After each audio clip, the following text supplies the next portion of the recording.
Well, it is that time once again as we head into the final week of the season. Well, I suppose final week of the season was last week, as Out it of the is park. the first day of the postseason here for, I think, season 37, if I'm doing my math right. Hopefully.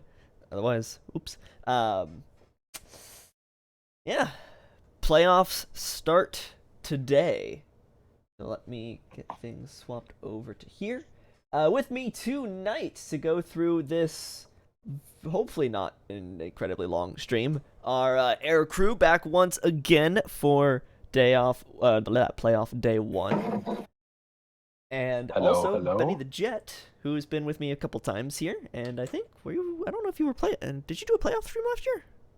I did Miners World Series Miles World Series, last year. okay. So yeah, two former did I check the sim error? Ooh, no, I did not check Oh the boy. sim error. But that's a really quick thing to fix. So, thank you, Enoch, for letting me know. That's literally a quick thing.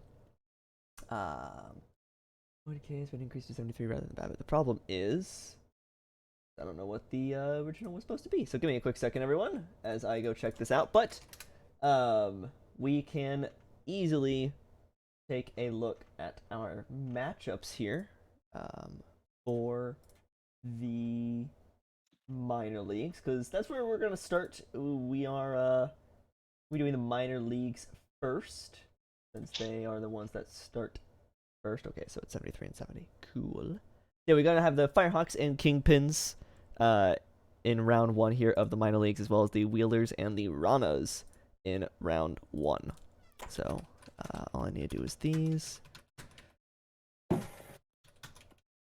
Well, Air Crew, how's it going today? Since we have AU Gold a little bit busy working on stuff.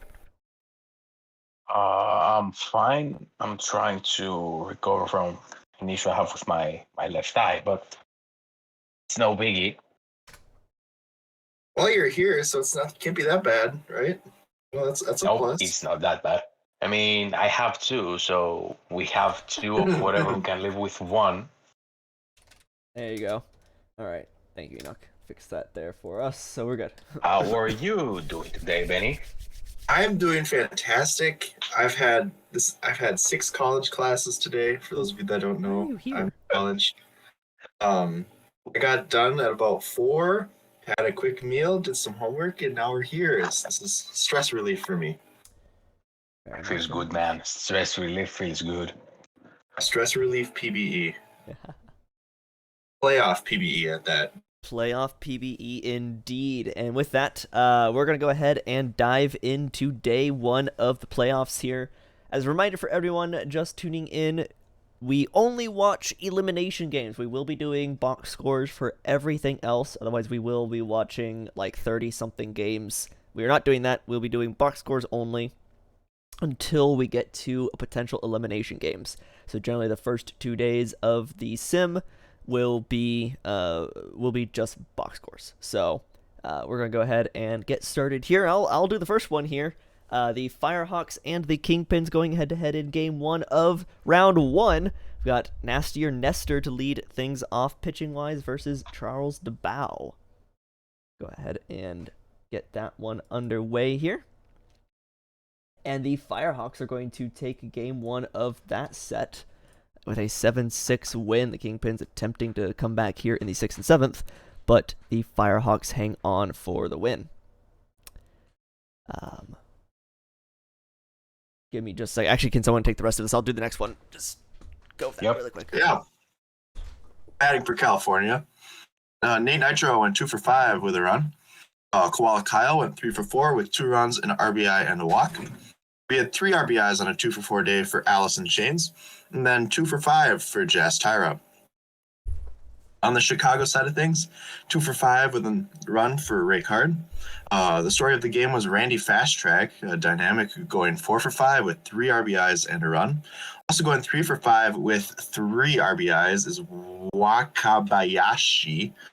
I really hope I said that right. But that is irrelevant. Nastier Nestor was pitching for California. He got the win, throwing 5.1 innings, gave up 2 earned runs with 5 strikeouts and 4 walks. Holds for Johnny Whiplash and Weiser, with Greg Biglett getting the save. Charles DeBall takes the loss for Chicago, gave up 4 earned runs and 4.2 innings pitched.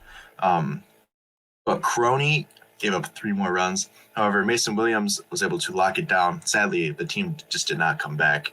Randy Fasttrack is the player of the game for this one. Apologies there, guys. Door was closed and someone was trying to get in, so go figure that out. So the Firehawks take game 1 there over the Kingpins. So I'll take this one here. Weird timing mix up there. So the Wheelers against the Ranas. Bogan Bay Bader gonna be the starter for the Wheelers there, and just Cookie is your starter for the Ranas. Go ahead and do that one, and there we go for the Ranas. Ranas go and take a 9-3 win over the Wheelers. Pretty dominant first game there. Giving up 11 hits, though. That's quite a lot.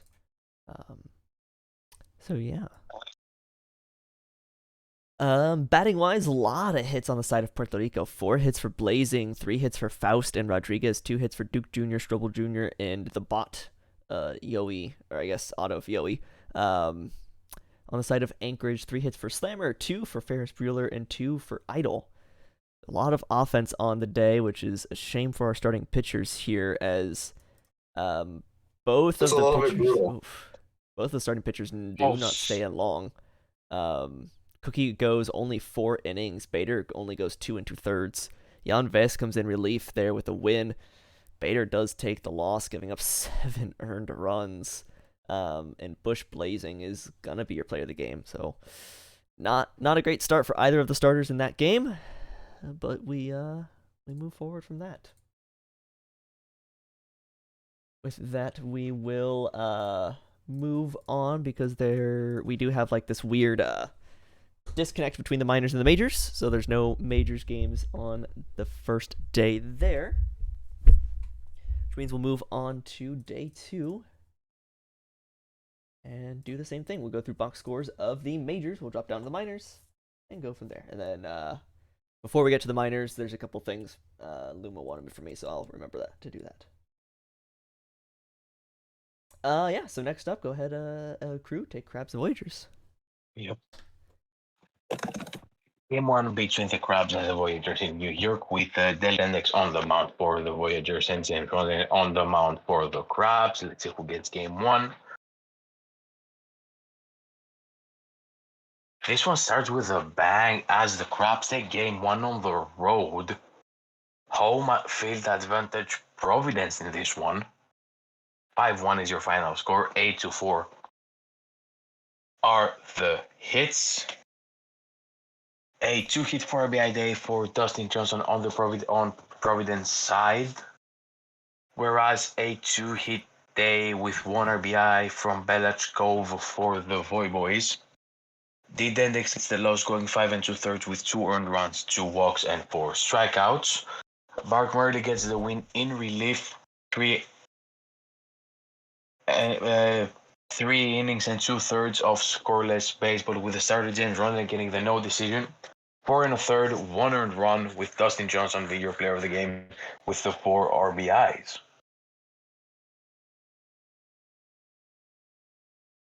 All right. Next up is going to be Sloths and Vandals here. So Savannah Makuchowicz is going to start there for the Sloths, and Lizzie Mitchell for the Vandals. Yes, they will. Winner of this one is going to be the Sloths. Congratulations. They win this one 8-6. Final score there, despite committing 3 errors. Let's go talk about the batting for the Sloths. They put up a lot of runs in this one. Anchovy went 2 for 5 at a pair of RBIs. Having an RBI is Eshelman. 3 for 5 with 3 runs and an RBI for Ezra Oatmeal. That's a pretty strong performance. Not to be outdone, though, Bobby McDonald Jr. went 4 for 5, had 4 RBIs and a run. That might earn them player of the game honors. Lenny Longpipe and Girth Poppy also had multi-hit days.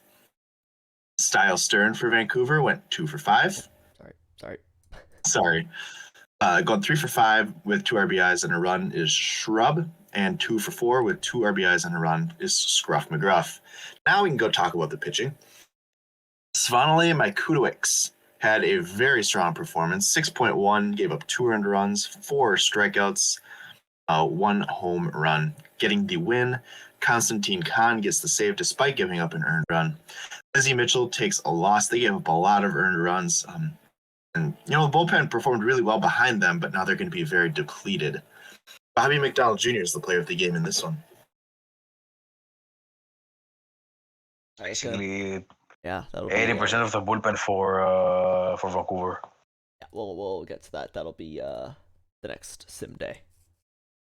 We're gonna have the Rougarou and the Demons going head to head here. So starting for the Rougarou in game 1 is gonna be CC Bouchard, and starting for the Demons is DJC, Damian Jansen Crenshaw. So here we go with game 1 of this set, and New Orleans is gonna take the win there, 6-1. Looks like the bullpen gave it up, most likely in the 8th inning with 4 runs, and Demons, not a whole lot of offense, only 5 hits on the day. Yeah, speaking of those 5 hits for the Demons, Travis Granholm's the only one with a multi-hit day there, going 2 for 3 with an RBI. For New Orleans, multi-hits from W.R. Wolf and Cross Erickson, RBIs from Wolfington and Wolf as well. Pitching-wise, CC Bouchard does take the win in their start, 7 1/3. DJC only goes 5 1/3, giving up 2, and Page is going to be that big bullpen, giving up 2 earned, 3 technically, I guess 1 unearned compared to the 2 earned there. Bullpen did not have a good time. No one on the side of Detroit were able to hold the runs there. CC Bouchard is going to be your player of the game, going 7 1/3, giving up only 1. And in the last of game 1s for the Miners, we have the opener between the Stars and the Sea Serpents in Seattle, with Mixon and Arya taking the mound for Nashville and Seattle. And game 1 goes to the Seattle Sea Serpents, who get the narrow 3-2 win and get the lead in the series. 6 hits for the Sea Serpents, 4 hits for the Stars, 1 error for Seattle. Not a lot of batting here, with 2 hits coming from Rye on the side of Nashville with 1 RBI, and 2 hits coming from the side of Seattle from Croxout, with the 3 RBIs coming from Kripokosov, Knox, and Forbes Jr. On to pitching, we have strong performances by both starters, with Athena Arya going 6 2/3 with 1 earned run, 5 walks, and 6 strikeouts. And Glenn Allen Mixon going 5 1/3 with 2 earned runs, 3 walks, and 2 strikeouts, getting the win and the loss respectively, with Beckett getting the save for the Sea Serpents. Athena Arya is your player of the game. All right, and GM's doing an awesome job already, letting us know if you need stuff from us, continue to do so. There was one thing that the Firehawks wanted before this next game. And so before game 2's here, got just a couple changes for the minor leagues with this weird back and forth schedule here. So I saw the Firehawks one, but I'd accidentally removed the tag, so I'm heading there first. You want the starter hook for Joe Lee at -5. Go. Nestor at -5. Low. 5. Then Whiplash to middle relief. No. Cool. You're good there, Lumo. We are good to go there. Rest of the minor leagues here, Kingpins are dancing, so I assume we're good. I'm not quite sure what that gift means, but we're just gonna run with it. Rana's Let It Ride. Cool. Minor leagues, you guys are awesome. Rabbit, that's technically up to Lumo on that one. I would just like to point out we have a request from the chat from Johnny Quest. Can we check this Toro's stamina, please? Yeah. Hang on, I'll do that. There we go. There you go, Toros. Yeah. Done with that. Go away. Did someone put them in the freezer? Yeah. Yes. There was at least 6 um snowflakes there. All right. Cool. So it looks like we are good to go for the 2 minor league games on this day. Then we'll swap back over to the majors and keep this weird up and down thing going. So, Firehawks Kingpins Lincoln Lowe going up against James Daly here in this second game of the series. I think we're good to go there. So we are good. All right. Firehawks Kingpins game 2 goes to California in Oh, 11 yikes. innings. Out of the park. There's going to be, at the very least, our first live game as Cali does take the win in extras. Would have held on to it in 9 if not giving up 3 in the bottom of the 9th, but do hold on for the win in game 2. And so Cali takes that win there. Multi-hit days are going to be from Emeritus going 3 for 6 with 4 RBIs. Probably good enough there for player of the game. 2 hits from Tyra and Nitro.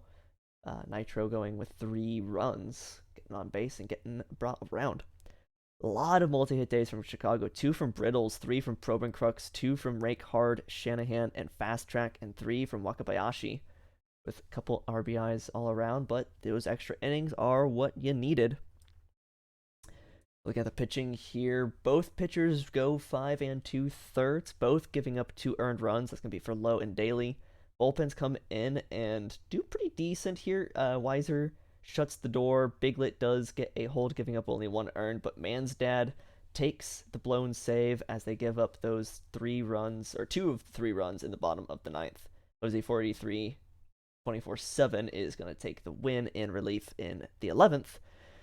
Outside of Chicago, Crony does take the loss, giving up that 11th inning run, but Papa Emeritus is going to be your player of the game that 3 for 6 day. A lot to look at there in the future, but that will be a couple days away. But at the very least, we have our first game to take a look at here as Cali in the Kingpins. That's going to be an elimination game coming up. But that's 2 in-game days from now. So we've got first the next game, Wheelers Ranas. Next up here is the Wheelers and the Ranas. For Anchorage, Commander Shepard is going to be on the mound. For Puerto Rico, Martin Roy is going to be on the mound. Reminder that Puerto Rico is winning this series 1-0, and so this could be another potential stream game should the Ranas win this one. And the winner of this game is the Ranas. We will have another streamed game. Already. They win this one 9. Yeah, they win this 9-7 over the Anchorage Wheelers.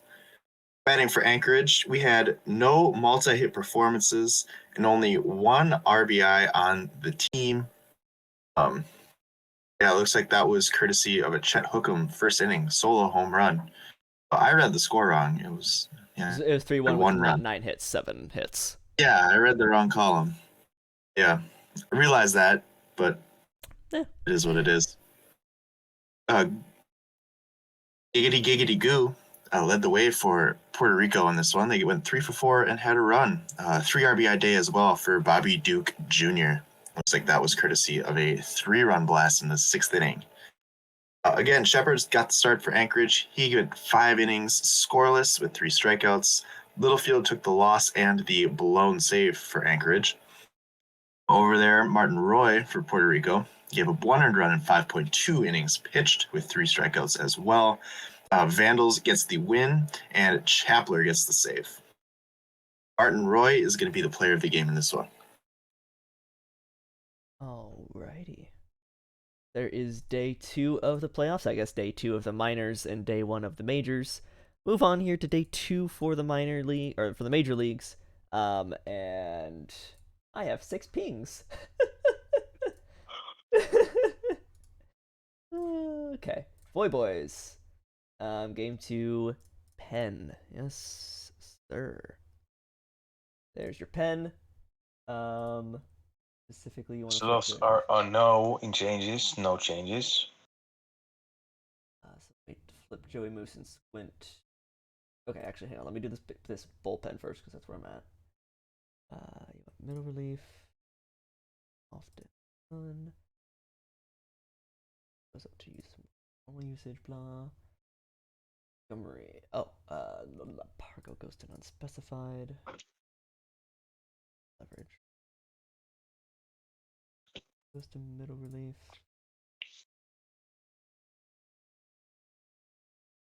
Or stays long relief, avoid high leverage. That looks right to me. Yep, that looks good to me. And you want to flip Joey moves and squint for left-handed pitchers.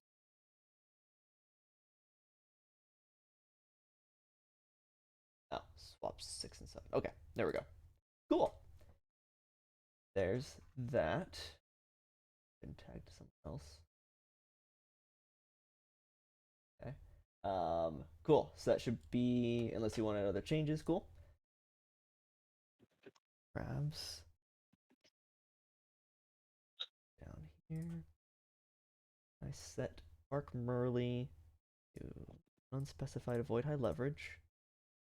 Baxter to middle relief, use more often.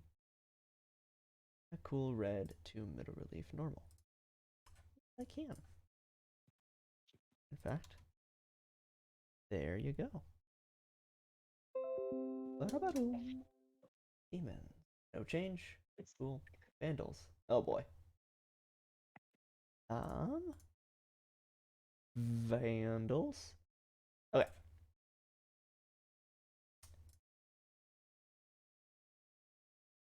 All right. So, do you want Scott? Is that asking specifically for their like percentages?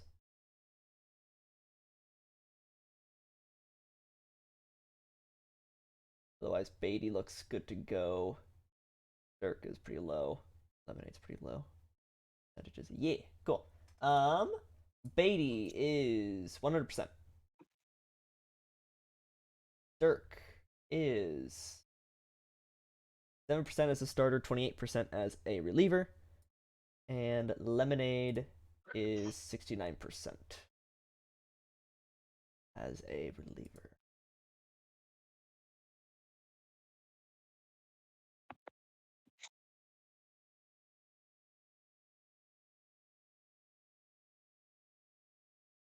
Cool.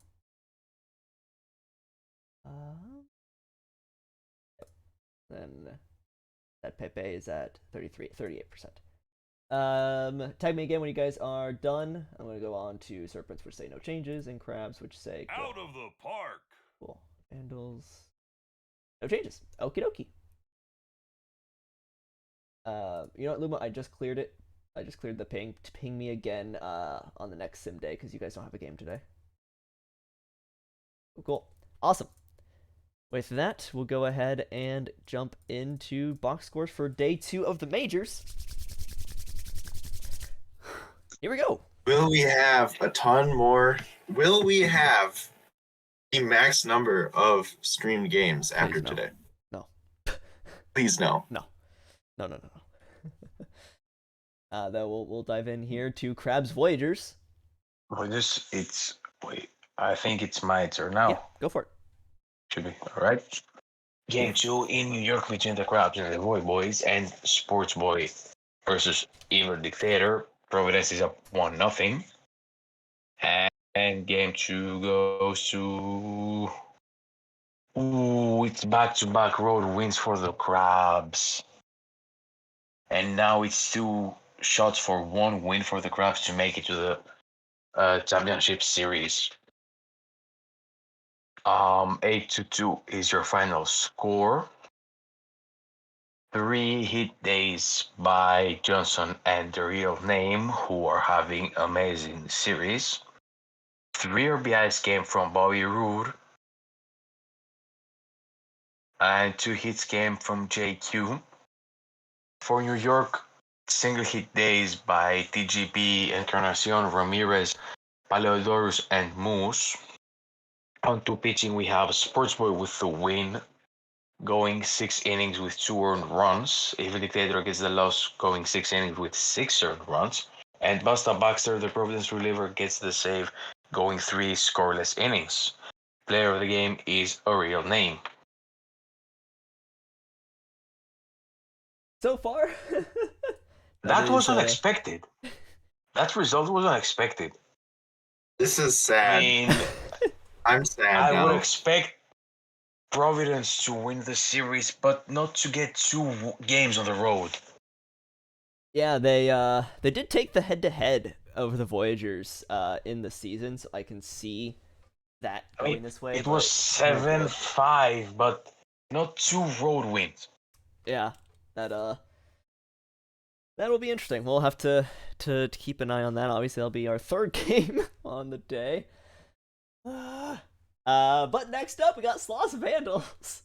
Keeping things lively here. Shota Todoroki up against Wendy Marvell as the Sloths lead 1-0 in the series right now. We go into game 2.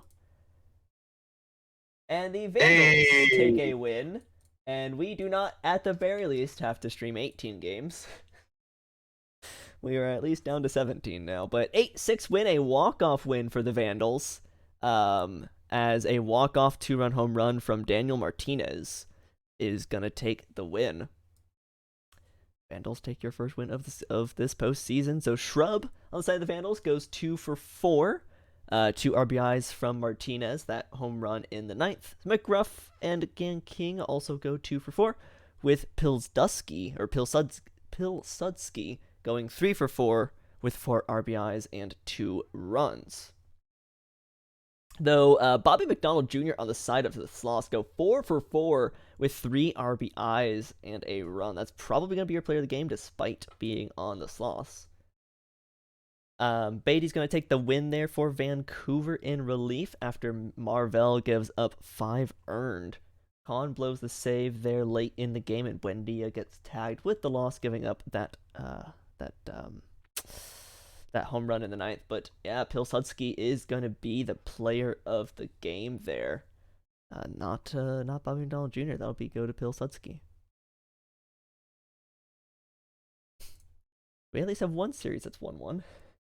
Yeah, that's 1 out of 4 so far. Let's hope our odds go up here. 2 out of 5 if you're a Demons fan. Ruger is trying to go up 2-0 on them. New Orleans has Pax Torrent on the mound versus Ride on Dirty for Detroit. This is again at Detroit, so New Orleans being up 2-0 here. Let's get right into it. Winner of this game is going to be your Detroit Demons. They even up the series at 1-1. That counters down to 16. We'd love to see that for R3's sanities. The Detroit Demons win 5-2. Final on this one. Let's talk about batting for New Orleans. Nigel Ortega went 2 for 4. Nobody else had a multi-hit day. They only had 7 total hits in the game. The 1 run and 2 RBIs were provided by Park Factors. Looks like that was a 2-run home run in the 3rd inning. On the Detroit side of things, we went 2 for 4 with a run for Larry Burnside. Travis Granholm had 2 RBIs and 2 runs on 2 for 4 batting. Pretty good. Also 2 for 3 batting with a walk, 2 RBIs, and a run is Jet Jaguar. Pitching for New Orleans, Pax Torrent at the start. 2 earned runs in 6 innings pitched. That is a quality start, ladies and gentlemen. That ERA is 3. Bright would, unfortunately, Cassius Bright takes the loss in relief, giving up 3 earned runs in 1.1 innings. Ride and Dirty went 7.2 innings pitched, gave up 2 earned runs, and had 11 strikeouts. That 1 home run really prevented what would have been a masterful start for them. But Quentin O'Quarters would get the win in relief. Ride and Dirty is the player of the game.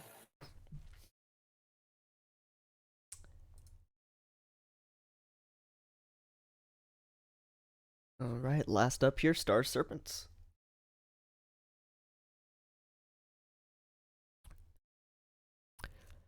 Stars and Sea Serpents here is going to be Parker Parton, the starter for the Stars there, versus Booze Gooser, starter for Seattle. Seattle up 1. Oh, you muted crew. Go ahead, you can take the rest of it if you can. Yeah, I was muted. Yeah, sorry. No, you're good. It's Parton against Gooser on the mound. Seattle leads 1-0. Let's see whether we have a tie or a series sweep.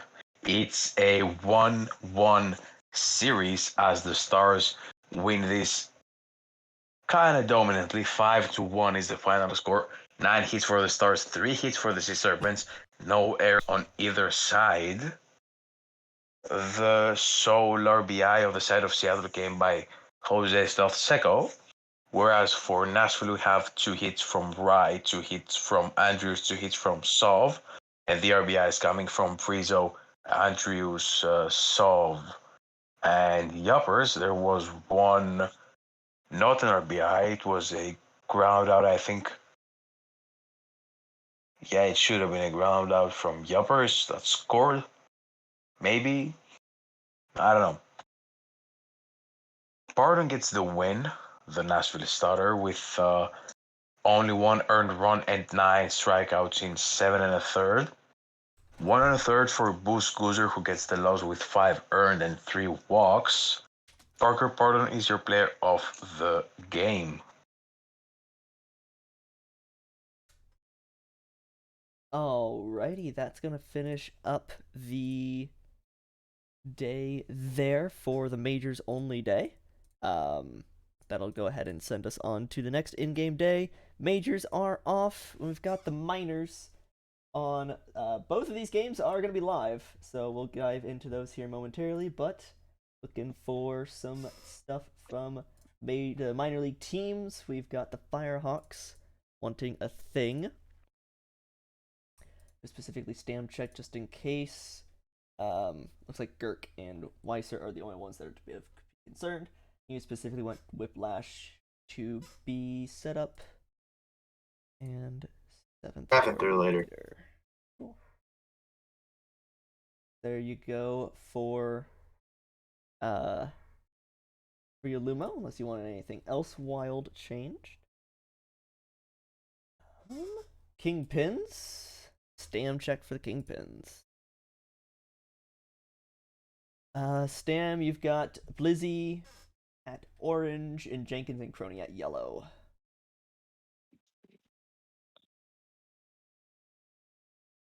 Firehawks are good to go. For mod team, we are going to get Kingpins and Firehawks going as the first game, so if you want to get anything up and running while we wait. Nick is typing. Indeed. Mason Williams to stopper. 7th and close. Blizzy to set up. See you later. Cool.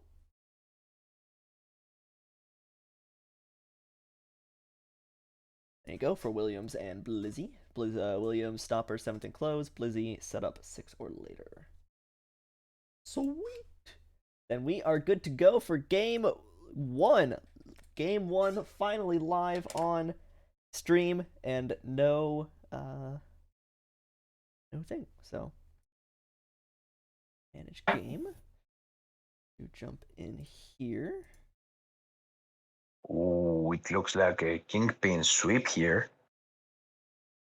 Yeah, just from It's interesting. It's at California, but the Kingpins are heavily favored in terms of the player. I mean, the teams have neutral ballparks anyway. Yeah. Yeah, I still think there's some sort of home field advantage built in, but yeah, neutral ballparks. But we are in Cali. Kingpins seem to be the better team, and yet Cali leads 2-0. It'll be interesting to see how this goes. However, first and foremost, before I forget anything, turn that off for now. Not BNM. Yeah. Yeah, so no. We've got that set to very fast. Good on the sizing, so we are good to go there. I'm just gonna go ahead and load this in. I'll lead us in. Who wants 4 through 6? I can do 4 through 6. Okay, and I'll finish us off. Alright, sounds good, guys. With that, let me, at the very least, turn off BNN. We swap us back to our overlay screen. So close to where all the text needs to go. Cool. With that, let us dive into the first 3 innings here of Chicago and California. Got Nate Brittles, the leadoff batter for Chicago, to lead off against Magic Jolie, the starting pitcher for Cali. And here we go. Game 3 stakes here. If the Kingpins lose, Cali moves on to round 2. Brittles is going to lead things off with a fly out to left. Eric Belmont with a fly out to center field. And Jasper Crobencrux will fly out to left field as well. Why is there a D? I hate that. We go bottom of the first here for Nate Nitro to lead things off up against I Love Anchovy. And a diving play by the center fielder is going to get that out there. Koala Kyle will strike out looking for the second out of the inning. That's going to bring up Allison Chains. Grounder to the third baseman, and that will do it. Quick 1-2-3 innings on both sides. So the game remains 0-0 as we head into the top of the second. It's going to bring up Rake Hard to lead things off, and that'll be a grounder to the third baseman, and quick out there. Sean S. Shanahan will strike out swinging, they say. Looks like that was just below the zone. Tony Franzinello, the fly ball to center field, but easy play there. So quick out there, another 3-up, 3-down inning. We go bottom of the second here for Cali. It's going to bring up long ball. Long ball, doesn't hit it long, but gets it down, and that will be a single to lead things off. Papa Emeritus to deep right field, but shallow enough to be caught. One out in the inning here for Jazz Tyra, who will strike out swinging. It's going to bring up Carmine Giordano, who will fly this one to right field. And so other than the single from long ball, who I believe that was the first hit of the postseason for long ball, nothing doing there for Cali. We go top of third. Going to bring up Randy Faztrack. It's a fly ball to right field at the warning track, caught at the wall for the first out. The hopes of the Kingpins. Wakabayashi grounds to the first baseman, and Copeland Jr., that's going to be a bloop single, the first hit for Chicago here in the third inning. So runner on first as Brittles will ground out to the third baseman.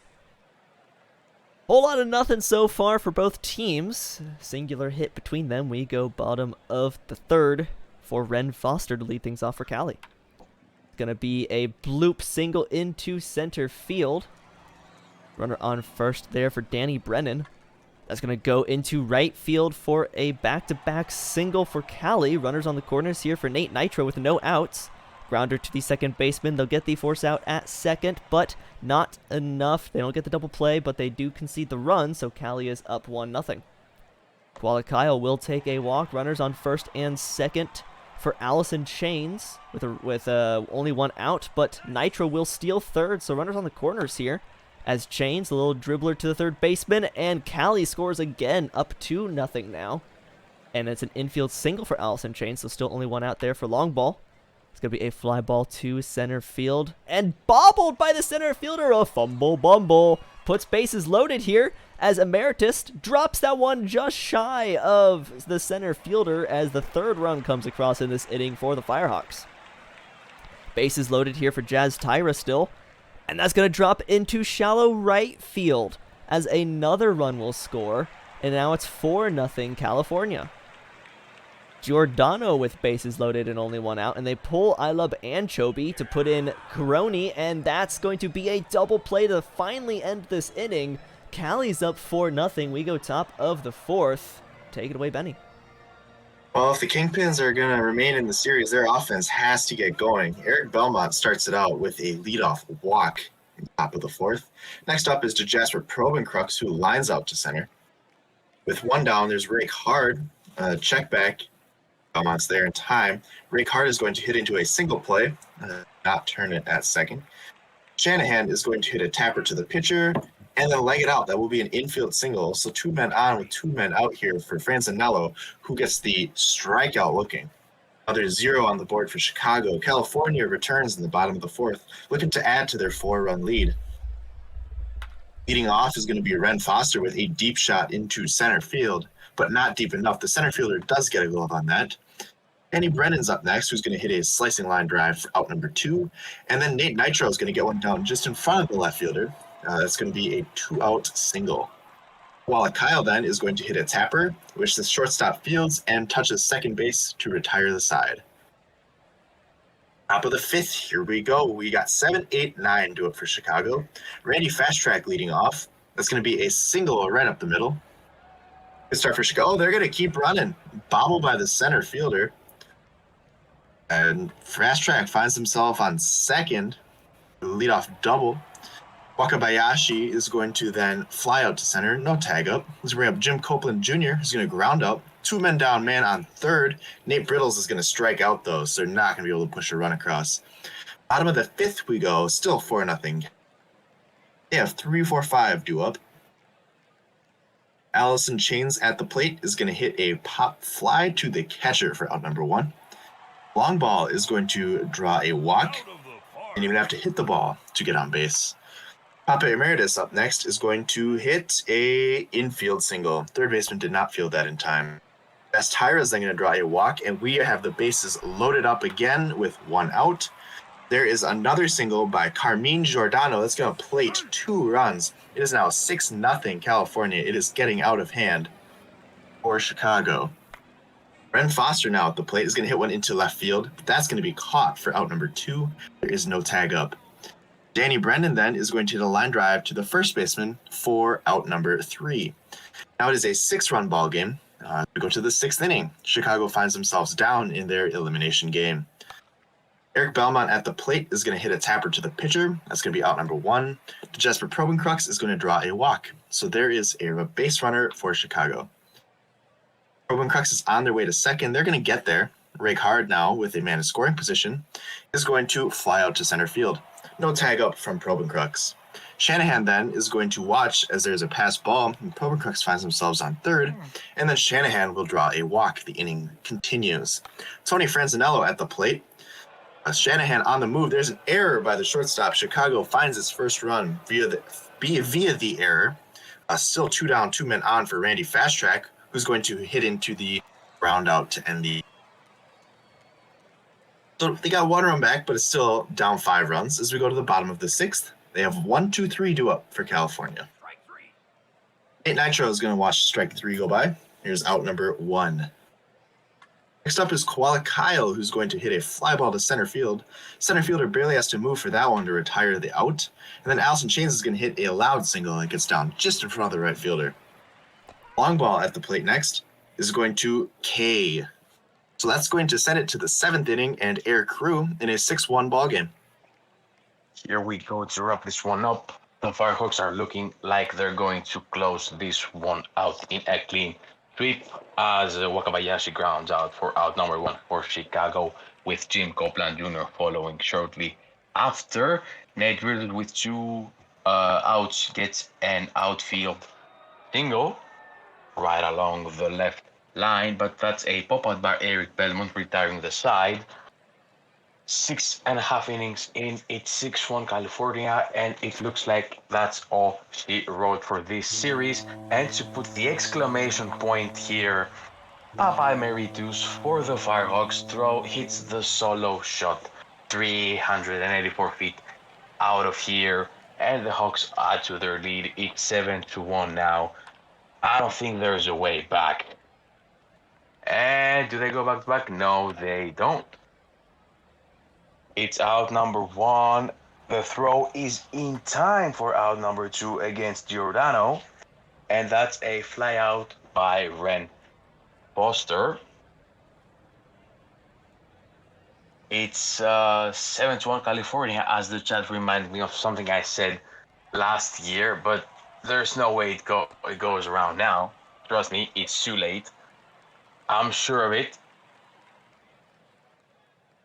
That's out number 1 for Hard, as Sean as Shanahan gets a single, bringing up Tony Frazzanello with a runner at first who's going to strike out looking. The side is retired. The score doesn't change. 7-1 Firehawks, as California has 3 outs to put more insurance runs. First out is wasted. Second out is wasted by Nitro. Koala Kyle is their last batter in the series. Gonna draw a walk, bringing hot hitter Allison Chains, who's hitting 385. Will add more to that. The runner from first goes to third. Runners in the corners. That is not the throw that never comes from the infielder, and the 8th run is scored by the Firehawks by Koala Kyle with chains and ball at first and second. A fly out by Papa Emeritus right at the center wall. It's 8-1 after 8 innings. Last 3 outs for the Kingpins to come back to this. That is a fly out along the line. That's out number 1. A ground out as the pitcher goes all the way from the mound to the first.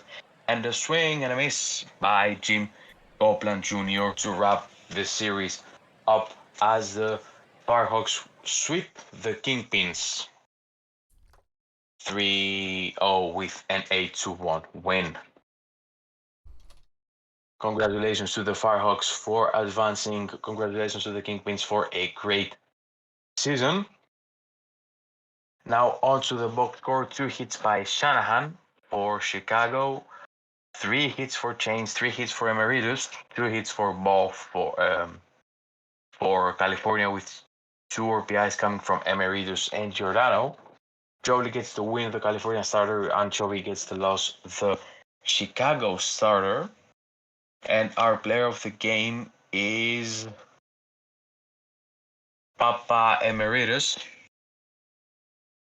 And now what we have to see is the player of the series MVP, who I think is shown somewhere else.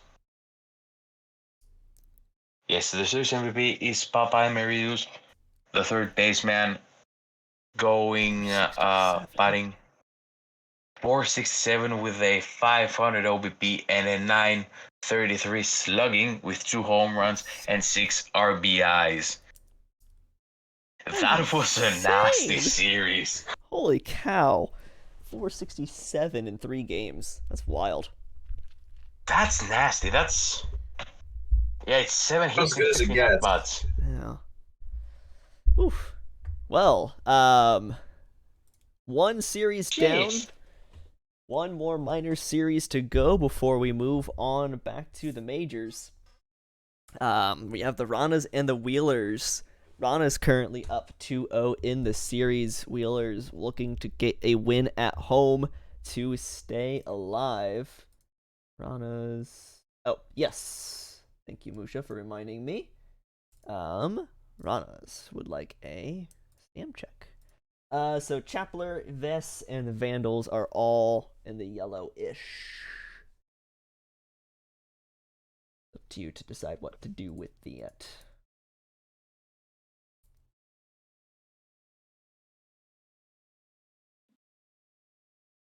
Let it ride. Alrighty. Here we go into our second game 3 of the night. Ranas and Wheelers. Ranas and Wheelers. Same stakes here. Ranas take the win. We've got let me actually just swap this over here. Ranas take the win here, and we get the end of the round 1 of the minor leagues, of the minor league playoffs, and that means just a lot of work for me to do to push everything back. Wheelers take the win here, and we will be watching Game 4 as the series continues. But we do have the Ranas and the Wheelers for Game 1. Here we go. So something for us for betting wise. We've got an over/under of 18.5 hits for this game. I know what I'm gonna go with for this one here. Viva Las Ranas in the chat. Ranas fans. This is another one. Went up hot. This is another one. The Ranas have the OOTP player advantage, yet find themselves down 2-0 in the series. Ranas are up 2-0. Sorry. You're saying Wheelers. Yes. I understand. Yeah. My bad. Yeah, because here the sim compares the players against each other, the 1 with 1, the 2 with 2, when it comes to overalls. Mm-hmm. I mean, if you look at the Anchorage, they have some 21 and some 22s. They have 121. I'm seeing 121 and 2 22s. where the runners have only 121, and then it's from 24 and above. Yeah. The high ones for the runners are at 6, with Strobel at 36, and the 4 good bats for Anchorage in terms of overall are 1 through 4, which is obvious they're gonna get the comparison advantage. Mm-hmm. Be a matter of, can those two big bats or can that one big bat for the Ranas hold up against those the top 4, Bueller, Hookem, Slammer, and Dog and Eminem are all big names. Yeah, the thing is that Giggity Giggity Goo has been the big bat for the Ranas. That's true. Goo has shown up to play in the first couple of games, already did hit 286 in the regular season.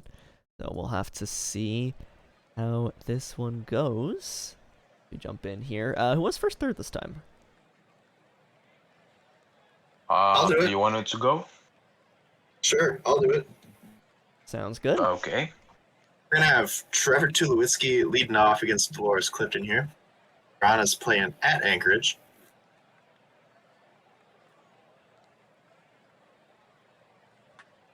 Dolores Clifton with the pitch. That's going to be a line drive single for Trevor Tulowitzki. Those icicles melt. Next up is Bush Blazing, who's going to hit a line drive single into center field. Good start for the Ranas here offensively. I cursed it. There's a strikeout by Jose Rodriguez. Dolores Clifton gets their first out. That is a single through the middle, though. That is Giggity Goo coming in clutch again with the go-ahead RBI in the top of the first. Bobby Duke Jr. is going to hit a line drive single in the left. That's going to also play to run. It's now 2-0 Puerto Rico with 1 out in the game. They still have 2 men on for Strobel Jr., who's going to hit into a single play. First baseman did not elect to throw to second. And then Faust is going to fly out to center for out number 3.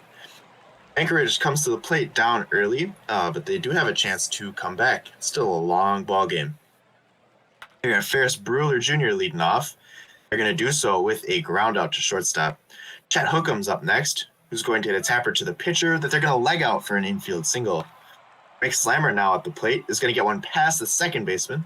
So both offenses are cooking to start this one out. Dog Eminem is going to hit into a single play. Second baseman did not turn it. That's going to plate a run. 2-1 Anchorage on the board for Tuna, who's going to hit a single into right field. Running all the way to third there is Eminem. For Idol, who's going to hit one deep, and that is gone. Anchorage answers in a big way with the 4-run bottom of the first. Second baseman's now over 429 in the postseason. 500 in the postseason. That is very impressive. Right behind them, though, Trey Martin's going to strike out, but it doesn't matter. There's 4 runs on the board. Puerto Rico comes back thinking they did well offensively in the first inning and still finds themselves down a couple runs. Looking to answer is Out of Yo with a single in the left field. But Jones is going to watch that go by for strike 3. Top of the order, Trevor Tulowitzki hits another single. We're going to have runners at the corners with 1 down. Puerto Rico trying to answer. On his way to second, Tulowitzki gets there. There's a pop-up. The first baseman's going to field that. Bush Blazing makes out number 2. And then Rodriguez draws a 4-pitch walk. So it's going to be bases juice with 2 down for Giggity Goo, who yet again comes in clutch just as Air Crew said they would. We are going to be tied up. It is 4-4. Runners on first and second with 2 down for Bobby Duke Jr. now. Who's going to draw a walk. Bases are juiced for Strobel Jr. He's going to hit a tapper to the first baseman for out number 3. But we do tie the ball game. So there has been 8 runs scored in 1.5 innings of baseball. These pitchers are having a nightmarish time. Fuller is going to start off for Anchorage, at the bottom of the second with a ground out. There's Jameson, who's going to line out to right field. Then Ferris Brewer is going to hit one deep into center field. That is down. That is extra bases for Ferris Brewer. That is a sliding double. Chad Hookem looking to keep the inning going after that. It's going to be a single into center field. They're trying to score the run from second, and they will. Ferris Brewer gives Anchorage the lead back. What is going on? As Hookem stands on second. Rick Slammer then draws a walk to put 2 runners on. Dog M&M is going to hit one deep into left center field, but it's not going to be deep enough. That will be out number 3. Anchorage does find themselves with a 1-run lead, though, as we go to the 3rd. Puerto Rico at the plate with the bottom of the order due up. Rutherford Faust is going to draw a leadoff walk. And then Out of Yo steps to the plate. They're going to hit into a single play. Either second baseman wants to turn the double play in this one. Here's Haley Jones going to pop out to the first baseman. And then Trevor Tulowitzki is going to fly out to right field. Anchorage is going to come up with 5, 6, 7 in their half of the 3rd inning. Green Tuna leading off is going to get beaned. Yikes. Beanball. Put him on first. And then Idol's going to hit one deep into right field. Is that gone? No. Caught at the wall. I thought it was for a second. Martin's then going to hit into the left field for out number 2. And then Fuller is going to strike out for out number 3. We go to either Air Crew or AU Gold for the 4th, 5th, and 6th. I'll take here. Go ahead. Apparently, the teams did not get the memo that it's a playoffs and think it's spring training, as Bush Blazing is going to strike out swinging here for out number 1 at the top of the 4th. Bringing up Jose Rodriguez, the first baseman, who's going to ground out to 1st. And a swing and a miss from Giggity Giggity Goo. Not a perfect game anymore for them. That's out number 3 and a quick 1-2-3 for the 3rd scoreless half inning in a row. A fly out by Jameson from the 9th hole for the Wheelers, as Michael Ferris Bruheller Jr. will beat the throw to 1st.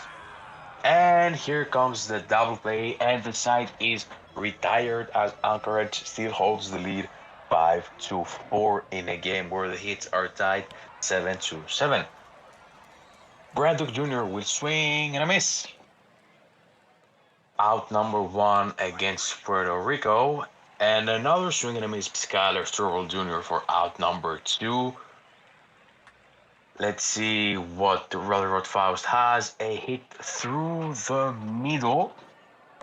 It's a single as Out of Yo strikes out. Looking, the side is retired. Anchorage up by 4 with a chance to add more to their lead.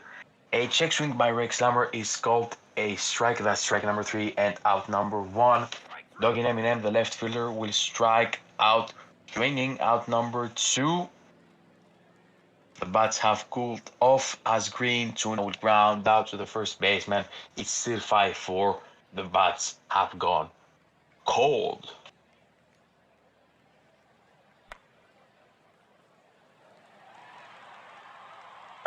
Jones will ground out for Puerto Rico for out number 1. Tulowitzki will look at the ball. A strike 3 is called. It's out number 2. We have a base hit by Bush Blazing with 2 outs, 1 on, bringing on Jose Rodriguez, who is going to get retired. Who's going to get struck out swinging after 5.5. It's 5-4 Anchorage, and we're seeing 3.5 innings of scoreless baseball as Idol pop flies out to the right with Trey Martin following with a pop out for out number 2, and Rex Fuller will fly out. 4 straight innings of no runs, and we're heading to a goal for the exciting finish. Wow. Tell me the tale of two games. We've got 9 runs and 16 hits in the first 3 innings, and nothing since the second, as Goo and Duke Jr. both strike out to lead things off for the Ranas here in the 7th, and Strobel Jr. will strike out as well. 3 up, 3 down here in the 7th inning. This has turned into a completely different affair as we head into the bottom of the 7th with Lucas Jameson, who will take a walk, so runner on first here for Anchorage. A bunt attempt here from Bueller goes awry, and that turns into a ground out to the third baseman. They'll get the force at second. Hookem to the shortstop. They'll get the force at second without turning the double play, so 2 outs in the inning. And Slammer will strike out looking to end the inning. Still a 5-4 game with still only 16 hits. I say only 16 hits between the two teams. We go top of the 8th here. Rutherford Faust will strike out looking. The one down here in the inning with only 5 outs left to play for the Ranas. They need runs to clinch this up, and the bot, Otto, will get that one into center field for a single. Bailey Jones grounded to the shortstop. Can they turn 2? They don't. They get the force out. That brings us to the top of the order. Pass to jumping first baseman. That's going to go to the right fielder, and that's going to put runners on the corner. So a single here from Blazing could tie the game, but no, a grounder to the third baseman will end the inning. We go bottom of the 8th here, 5-4. 18 hits total at the moment. We are going to get a walk from Dog and M&M. Green Tuna will strike out swinging to follow that up. So one down in the inning is going to bring up Joe Idle. Grounder up the middle to the shortstop. They'll get the play at first and not at second, which will leave the runner on second for Trey Martin to not get the RBI single, as the runner is thrown out at home trying to stretch and get an extra insurance run. So we go top of the 9th now. Ranas need 1 to tie it, 2 to take the lead. Rodriguez will ground to the pitcher. First out of the inning. Goo grounds to the first baseman. Duke Jr. takes a walk, tying run on first for Skylar Strobel Jr. That's going to go up the middle. That's going to go to the wall. The center fielder's got it one deep. And the runner will only get to third, so Faust needs a single here. And does not get it! A sliding play from Rake Slammer saves the game. Saves the season for Anchorage. Wow. What could have been for the Ranas if that had landed. But unfortunately, the Wheelers take the win away from the Ranas. And that becomes a 1-2 series. Oof. So 5-4 win there for the Wheelers. 2 hits are going to go for the 1 and 2 slots there. Ferris Bueller and Hookem. Both going 2 for 4 with a run. 3 RBIs coming from that big homer from Joe Idle earlier in the game. The side of Puerto Rico, 3 hits from Tulowitzki, 2 hits from Blazing, and Goo with 2 going 2 for 5 with 3 RBIs. So Wheelers hang on here as their pitching staff able to close down the door after Clifton gives up 4 earned in an inning and 2/3. Littlefield takes the win in relief, going 3 with nothing. No runs whatsoever. Grimes gets a hold with Hollywood getting the save. Tale of two games. The starters, both of them, with Pauly taking the loss, giving up 5 earned, giving up big hits and big runs, and then the bullpens shut it down. Both LBG and John Vess go a combined 4 2/3 innings with no earned. Joe Idle, batter for Anchorage, is going to be your player of the game. Wow. To go from a 2-run top, 4-run bottom, 2-run top, 1-run bottom to nothingness is crazy. That was a wild game. With that, we'll go ahead and move on here as we head up to the majors. There was no games today, so we'll go ahead and move us on to our second day here, our next day. We are going to start with the Ranas and Wheelers. That way we can get the minor league game out of the way before we jump up to turning BNN on for the Voyagers and Crabs. However, we'll go down the list here so that way everyone is satisfied with what we've got. So, yes, that is the plan, Josu. Voy Boys. Pen 3 for the Voy Boys. Gonna be... Okay, so you want Big Rig to be stopper, then close and high leverage. Safe, normal usage, Montgomery. Yes, long relief. Williams goes middle and avoid high leverage. Unspecified. Avoid high leverage. High, middle, normal, middle useless, middle, high, avoid. Okay, cool. There you go, Enoch. Crab. Moving on to the crabs here. So let's see. Baxa and Lynn Crab to none specified. Both with avoid high leverage. Cool Red to middle relief, use more often. And Merle to middle relief, use less often. Cool. There you go. Crabs. Grab the picture for you guys. Vandals. Alright. Percentages for. What did I got for the travel day? No, I'm just okay. Percents for Mrs. Dirk. So Mrs. Dirk is at 59 as a starter, 77 as a reliever.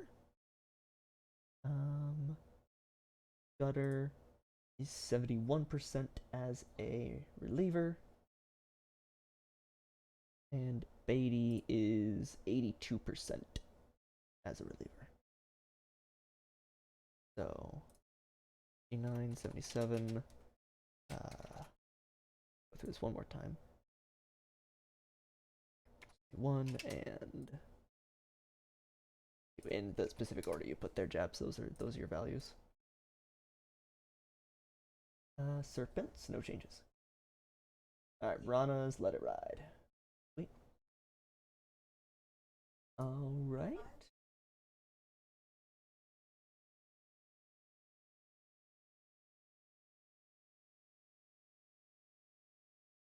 Okay, anything last minute, Vandals? Good with leaving? Okay, they're deciding, so Vandals can decide there in just a moment. Why am I talking like I'm Steve? Hi, kickity goo, how you doing? First.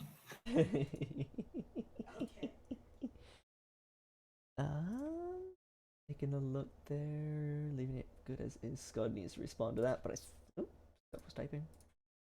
Not, that's Babs typing. Someone's typing. Nonetheless, we are going to start here with the, we're going to go back down to the minor leagues here for the Ranas and the Wheelers, for that game there. We're going to go ahead and go to that game. So we're going to have Cookie up against Boogan Bay Bader, as the Ranas still looking to take that to get game 3, taking that last win, and the Wheelers looking to keep this series alive. Alright, Vandals, if you want something changed, ping me. I'm gonna get this game going, and then we'll come back to if you need any changes after this game. But we'll go ahead and do this one first, just because if I turn BNN on, this one would get zoomed. So we'll do this. We'll fix any last-minute changes for everyone for the majors, and then we will turn BNN on and watch the Voyagers game. So with that, we'll go ahead and dive in here. Real quick look at the stuff here. So we've got Cookie to lead things off for the Ranas here in the playoffs as we head into Game 4. And Boogan Bay Bader here for the Wheelers. Both have nice records. 6 wins, 9 losses. Yeah, they're both at 6 and 9. I believe last time these two faced off, Cookie was the I don't know if the winning pitcher, but was on the winning side in this series so far. Yeah. No, Cookie has no wins in the playoff series. So they're 0-0. Bader So got that means lost. they took a no decision. Yep. No decision in game 1. Yeah, so he got a no decision, but last time started, the Ranas did end up winning in the first game, so something to keep an eye on. Though I think if I remember correctly, both Cookie and Bader did not do well starts for game 1. I think Bader let 7 earned in 2 2/3. Cookie went twice as long with half earned. Okay, so chance to do that again. But here we go as our prediction runs out of time here. Total runs 9.5. Yeah, we'll go ahead and dive in here to Game 4 of this series. Crew, you want to start this one off this time? Yep. Yep, I got it. I got it. I'll take 4 through 6.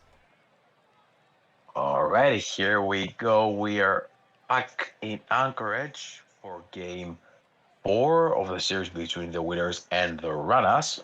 The Runners are up 2-1. Bogan Bay batteries on the mound for the Wheelers. Trevor Tulowitzki will lead off the Runners.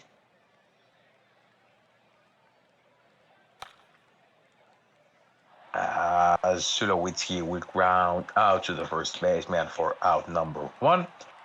And a base hit comes by Bush Blazing. It is a single. That one has shoes. It's deep, but it is caught by the left fielder. That's out number 2. And the ground out at first from Giggity Giggity Goo will retire the tie. Bottom of the first, the Wheelers led off by Ferris Brewer, who's going to ground out. Nice dive by the left fielder to get Chet Hookham out. As Rake Slammer will fly out for the 1-2-3. Scoreless after 1.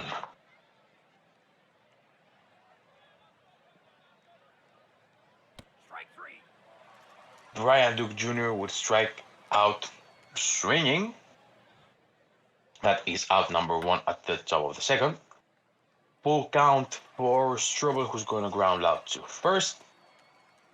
But Rutherford Faust has enough juice. That one is deep. It's gone. See ya. 343 feet as the Runners draw first blood on a solo shot. Yoj out of Yoi gets a single in the outfield, and that one is hard hit but in the waiting arms of the center fielder, and the side is retired. But Puerto Rico gets the first run on the board. It's 1-0 after 1.5. Doug and Eminem will lead off Anchorage at the bottom of the second and draw a walk, as Green Tuna will get a base hit in the shallow right center. One hit through the middle by Joe Idol would drive Doug and Eminem in to tie the game up. It's 1-1 with runners at first and second for Anchorage with no outs. Trey Martin throws a walk, the designated hitter. Base is loaded, as it is a base hit by Rex Fuller, who drive in 1. Does it have 2? Yes, it has. It's 2 RBIs on the double by Fuller, as Jameson will ground out for out number 2. Ferris Brewer will ground out. That is out number 2. Sorry. Chet Hookham will ground out for out number 3. But Anchorage is up ahead 3-1 with 8 men batting. Top of the third, here we go with top of the order for the Runners as Tulowitzki strikes out swinging. For the first out, we have Bush Blazing get a base hit right in front of the right fielder for it's a single. That is a flyout by Jose Rodriguez for out number 2. A 2-2 pitch for Giggity Giggity Goo. It's a swing and a miss. The Wheelers are up 3-1, and they are now up to bat with Slammer, Eminem, and Tuna due up. A ground out by Rake Slammer, as Doug and Eminem will follow suit the same way.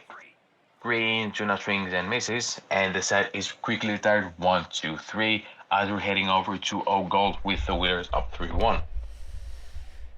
Well, completely different game it feels like, where both teams had scored like 5 by this point. We've only got a 3-1 game here. Duke Jr. will ground out to the third baseman. Strobel grounds out to the first baseman, and Faust grounds to the third baseman. So nothing doing here for the Ranas. A little bit of quiet, however. We still have quite a bit of game to go. Bottom of the fourth here for Joe Idol. Will pop this one up in the infield, and third baseman's got that one. Fly ball to left field there from Martin for the second out. And Rex Fuller pops this one up. Center fielder running in to grab that one, and the Wheelers go down 1-2-3. Go top of the fifth now. as out of the bot is going to get an infield single there. So runner on first here for Jones, who will strike out looking. Bot is hitting 500. That's actually insane. Tulowitzki grounds the shortstop, but no, not going to make the play in time. So a single there for Tulowitzki. A walk for Blazing. Bases loaded with only one out here for Jose Rodriguez, who's going to draw a walk. So this is a 2-3 game now. Only one run. Giggity giggity goo. Hitting 429 with one homer. Bases loaded with one out. Pops this one up in foul territory. Not what you want to see. Duke Jr., though, follows that up with a single to left field. That'll score the runner from second and third, or from third and second is the order generally. And the Ranas take a 4-3 lead. Strobel Jr. will ground that one to the first baseman. That will end the inning. But 3 runs here in the top of the 5th puts the Ranas on the board and with the lead. We go bottom of the 5th now, and that's going to bring up Jamison up against Cookie, starting pitcher still on the mound. Jamison will get a single up the middle. Bueller's going to bunt to move Jamison over, so runner on second here with one out for Hookem. Pops that one up, and the second baseman's got that one in shallow center. And Rake Slammer grounds out to the shortstop. So nothing doing there after that single from Jamison. We go top of 6th. Rana's trying to hang on, get some extra insurance runs here. Rutherford Faust pops that one up. It's going to hang up enough, and the right fielder will get that one. The bot here grounds to the second baseman. 2 quick outs, and Bailey Jones. Grounder to the third baseman, and that will do it. 1, 2, 3. Go bottom of the 6th here for the Wheelers. Trying to tie this game up and take the lead back, and Doggin M&M's going to start things off. Grounder to the first baseman. That'll be an out. Green Tuna, fly ball to center field. 2 outs in the inning. And Joe Idle will fly this one. Center fielder's barely moving out there, and that will be an out. So through 6, the Ranas grab the lead. We go top of the 7th here for Benny. 4-3 for the Ranas. Yes, we do go to me. Leading off here is going to be Trevor Tulowitzki. He's going to do so with a pop out to the second baseman. One down in the 7th for Bush Blazing. He's going to strike out. It's out number 2. Gregory Johnstone, very well in relief. There is a hard line drive, but caught by the third baseman on the line for out number 3. That is Jose Rodriguez lining out. At the bottom of the 7th in a 4-3 ball game, Anchorage needing some runs. Looking to start up the right way there. Trey Martin, the DH, is going to get a single up the middle. Rex Fuller is going to hit a tapper that should advance the runner. There's another tapper to advance the runner. So now this needs to be a base hit for Ferris Brewer. Will it? It will be. That's going to be extra bases for Ferris Brewer. That will play to run. We have a tie ball game here in the bottom of the 7th, ladies and gentlemen. Next up is Chad Hookem, who's going to fly out to left field. That's going to be out number 3, but nevertheless, the damage is done. The Ranas and the Anchorage Wheelers are tied up at 4. Into the 8th we go. 4, 5, 6 due up for the Ranas as Gooch strikes out. Next up's Brian Duke Jr. He's also going to strike out. Gregory Johnstone is rolling. He has 4 strikeouts in his appearance. Strobel Jr. with 2 down, nobody on, is going to hit a liner to first base. That's snared and then touching the base for out number 3. That is a 0 on the board for the Ranas. Into the bottom of the 8th we go. Wheelers playing for their lives. Rake Slammer leading off. Going to do so with a pop fly to the first baseman for out number 1. Next up's Dog M&M. And check swing, he's going to hold back on that one. That's going to be a walk. Tuna then is going to hit one into the good gap. That could be scoring a run here. They are not going to try it. It's going to be runners on second and third with 1 down. Oh. Joe Idle is up, and there's a passed ball. No way. Anchorage takes the lead on the passed ball. Runner's still at third. Idle strikes out for out number 2. Martin's going to hit one. It's a fly ball to center, caught for out number 3, but Anchorage has the lead in this one. They have squirmed their way back in front via the passed ball coming home. 7, 8, 9 due up for Puerto Rico. They need a run to not have game 5. There's an infield error reaching, and then there's another tapper. That's out number 1. Faust on second is the runner we care about here, ladies and gentlemen. Here's out number 2. And then top of the order, Trevor Tulowitzki trying to stave off the game 5. Will not do so. That's a strikeout. Gregory Johnstone, story of my life, comes in clutch. 3.2 scoreless innings out of the bullpen. Offense does just enough to get Anchorage across the line. They win this one 5-4 and force a game 5. We'll have a minor series that goes the distance in this one. Both teams had 7 hits in this one. Multi-hit day on the side of Puerto Rico by Bush Blazing, who went 2 for 3 and also had a run. Pair of RBIs on a 1 for 4 day for Brian Duke Jr. And then 2 for 3 with a run for out of Yo. The Anchorage side of things, there's nothing really spectacular outside of Dog M&M scoring 2 runs and an 0 for 2 day. Pair of walks. RBI also provided by Ferris Bueller Jr. And then a pair of RBIs provided by Fuller out of the A-hole. Cookie was on the mound for Puerto Rico. He gave up 4 earned runs in 6.2 innings pitched. It's not a bad start. Chapler would take the loss and the blown save in relief. Bader was on the hook for the loss, but Gregory Johnstone pitched the outing of a lifetime with 4 scoreless out of the bullpen and only 36 pitches. Also having 4 strikeouts to force the game 5. Cookie, however, the losing starting pitcher, is going to be the player of the game. Quite fascinating. Interesting. Interesting. I don't know if I agree with that one, Chief. Yeah, well, nonetheless, we move on here, and as asked a long time ago, now that every series for the majors is 1-1, will we just turn BNN on for the Voyagers and the Crabs game? And the answer is yes. That'll make everyone happy. We'll have the board on in the top right. We'll just have to remember to turn it off after this one, otherwise I will screw that up. But the Crabs take 2 games at New York, and they move on to home here. And for the record, for everyone keeping track, the Vandals told us to let it ride, so we don't have to worry about doing any changes for them. We already handled all the changes for the Voyagers, the Crabs, and everyone else in the majors here on the previous day. So we've got a who will win, just straight up or down, of the Voyagers and the Crabs. We've got Billy Hargrove, a normal season 17-4 record with a 3.03 ERA. Versus Providence in this season, 2-1 with a 3.38 ERA. Versus Glenn Davies, a 15-9 regular season record with a 3.74 ERA. And 0-2 with a 5.54 ERA with the Voyagers, or against the Voyagers here in this season. So this would be the game that the Voyagers would want to win.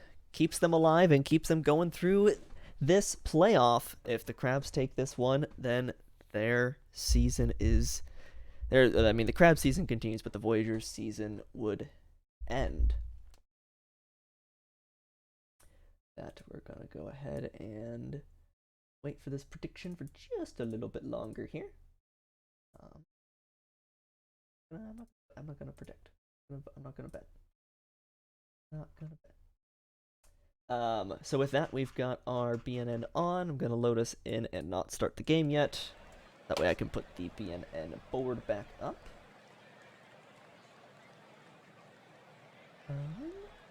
And I'll go ahead and start this one off in the first 3 here.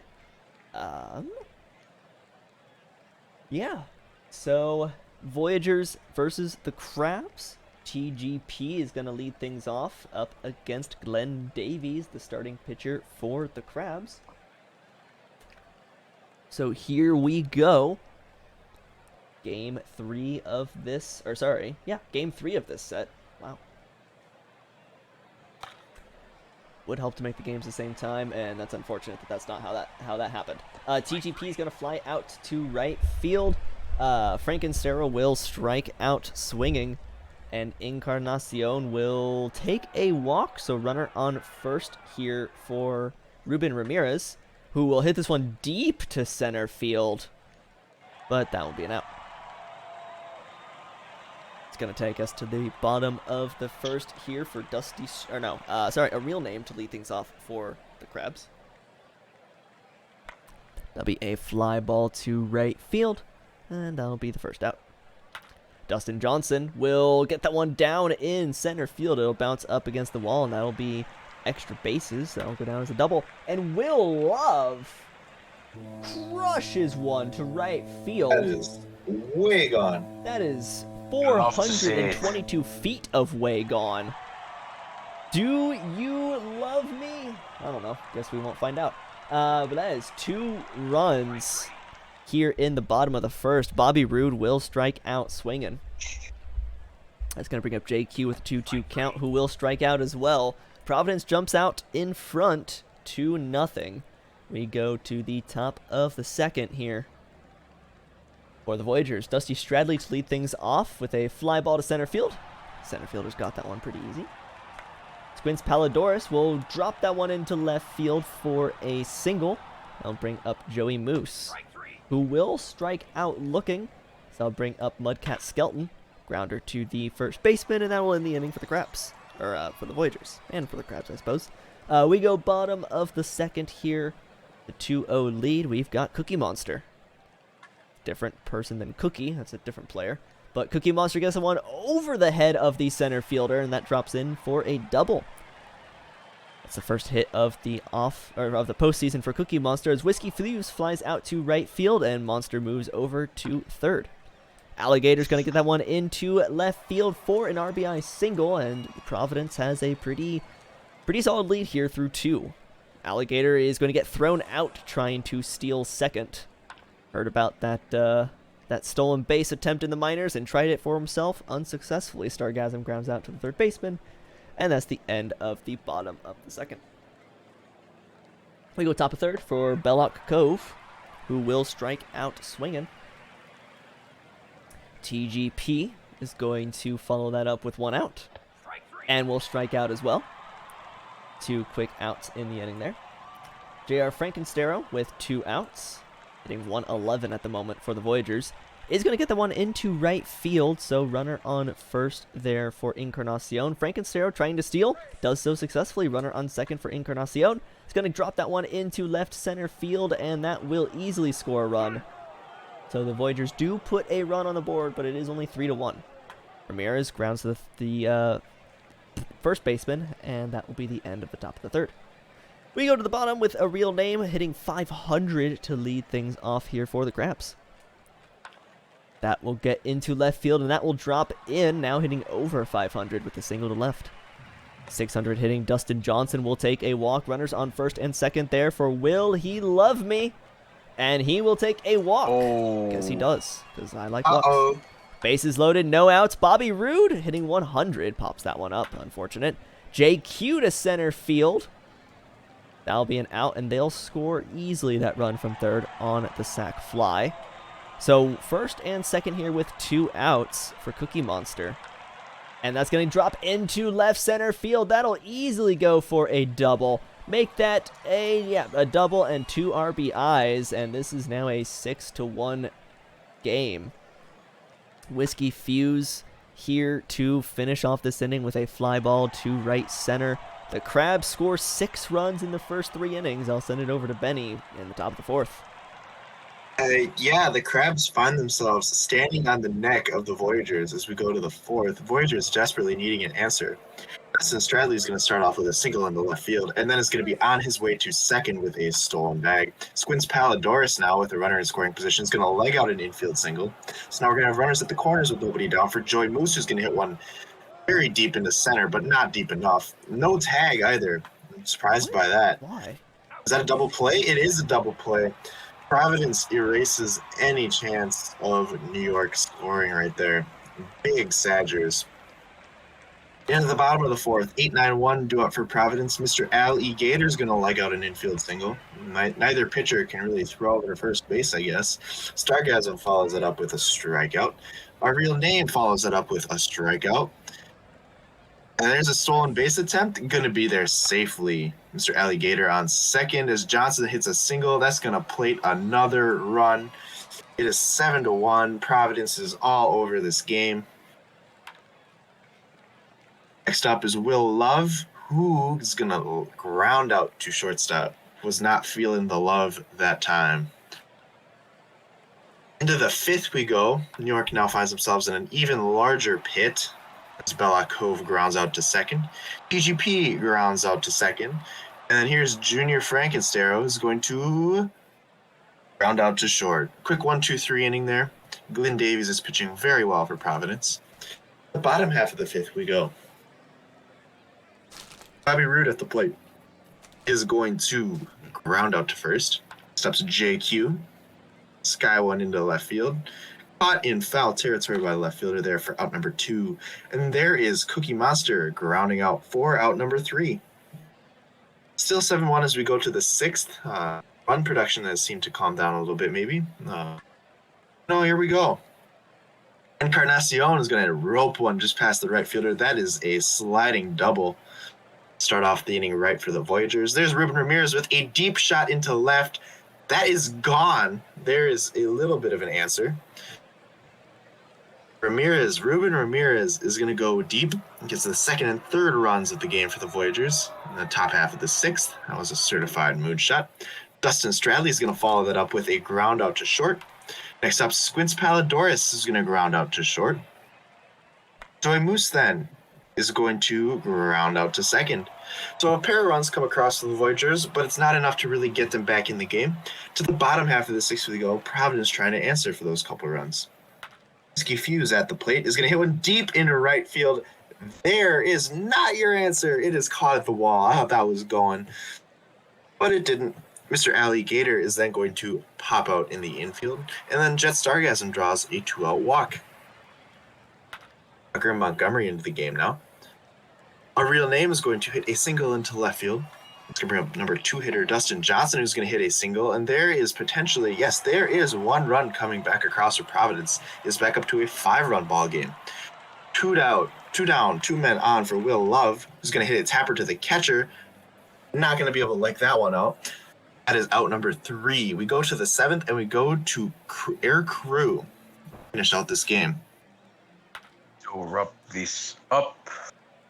So for the 7th, here we go with Mudcat Skelton getting a single for New York as Bella's Cove swings and miss on a 2-2 pitch. A swing and a miss by TGP on a 1-2 pitch. That's out number 2.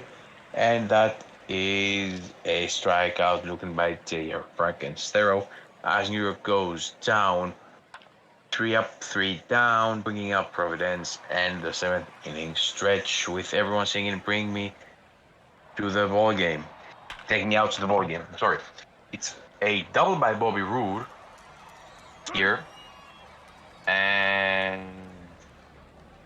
wait, how did Roode get to 2nd? Anyway, he scored. It's run number 9 for Providence. As Cookie Monster gets to 2nd and Alligator gets to 1st. Monster is now at 3rd. A stolen base attempt by Alligator is safe. Runners in scoring positions as Jet Stargasm will ground out to 1st and retire the side. Now it's 9-3 Providence, and by the looks of it, we are on the ending moments.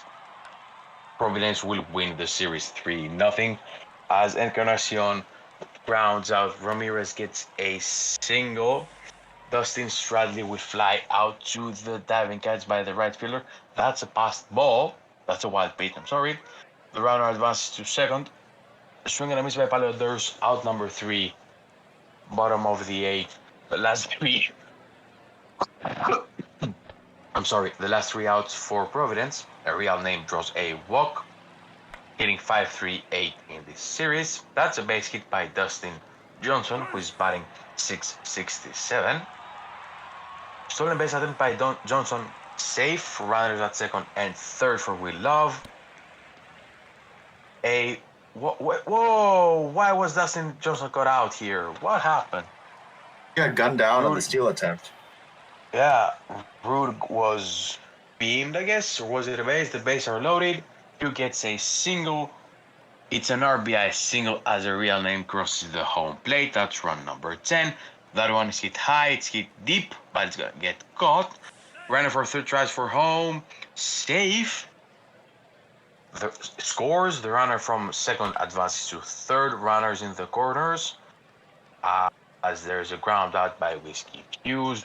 Providence will finish the game with 10 runs, and unless New York has a miracle up their sleeves, it is the series as the third strike is dropped, but it's out number 1 at first, a ground out at first for out number 2, and that is a diving catch by the center fielder for out number 3, and that's the game. Providence wins 11-3 and sweeps the Voyagers in the divisional series.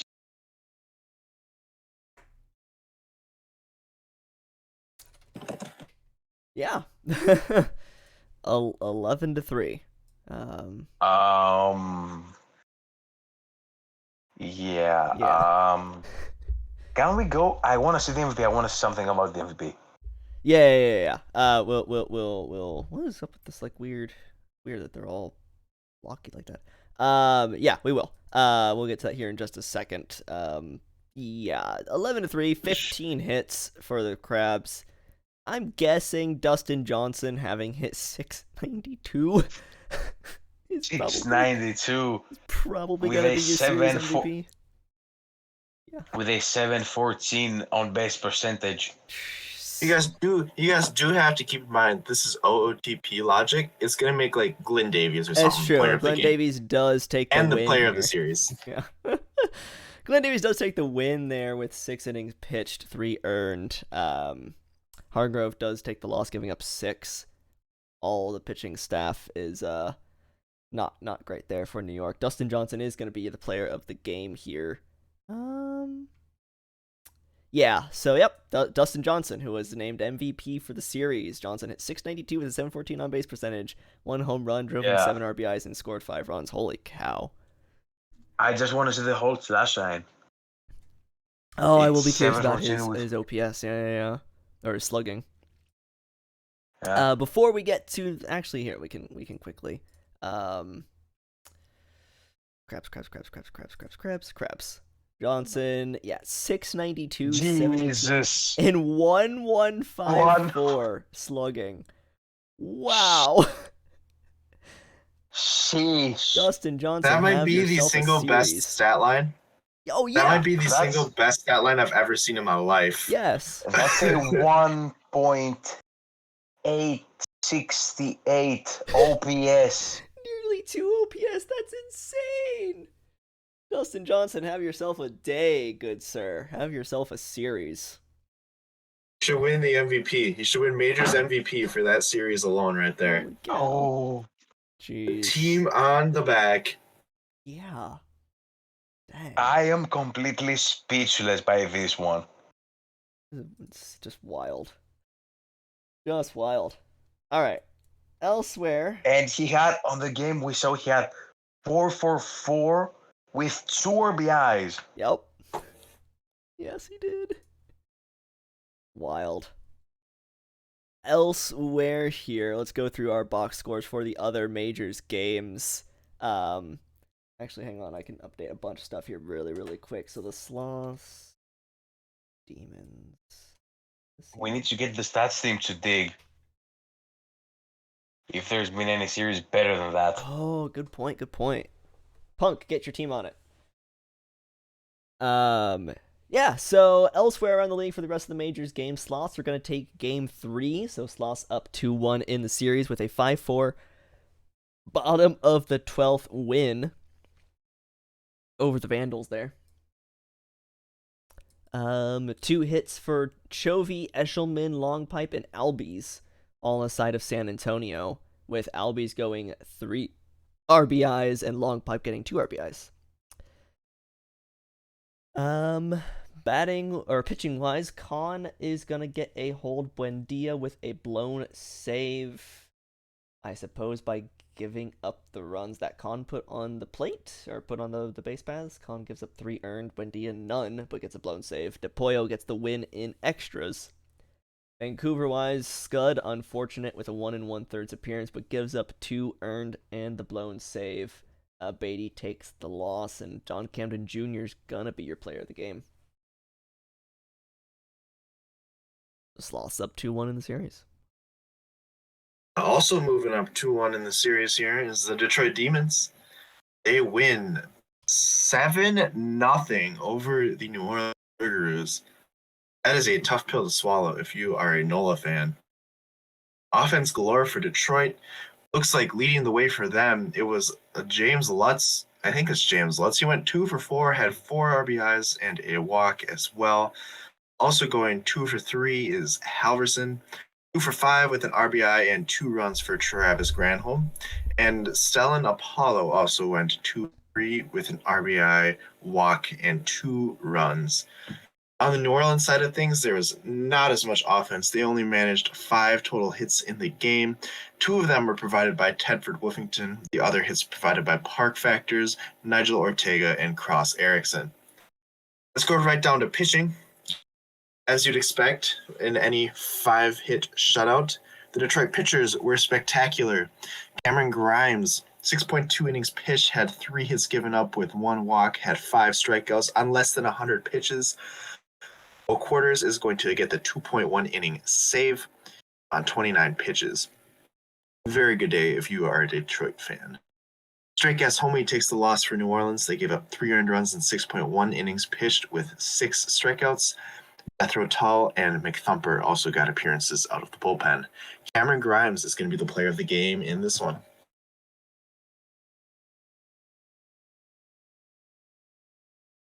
And to wrap the game up, we have the Sea Serpents get the 5-1 road win against the Stars in Nashville to get the series lead 2-1.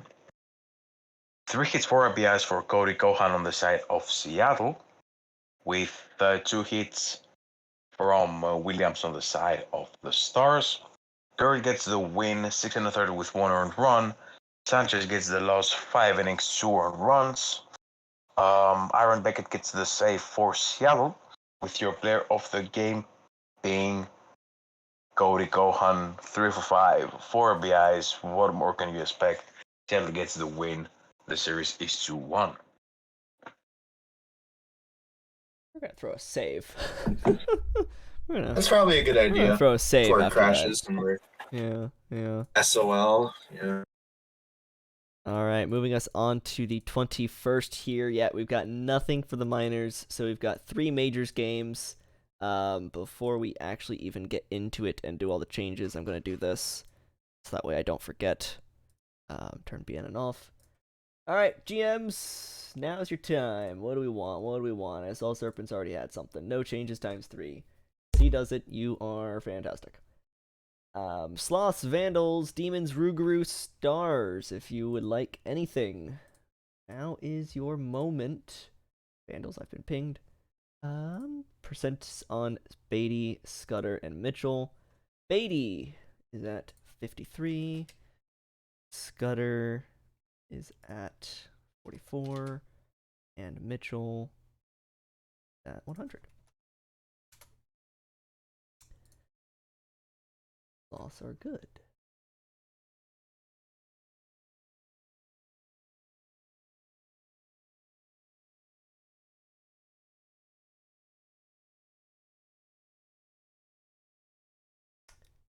Babs is saying he is potentially good to leave it as is, so we are good on the Vandals. We are good on the Sloths. So in that case, Vandals and Sloths are good to go and ready.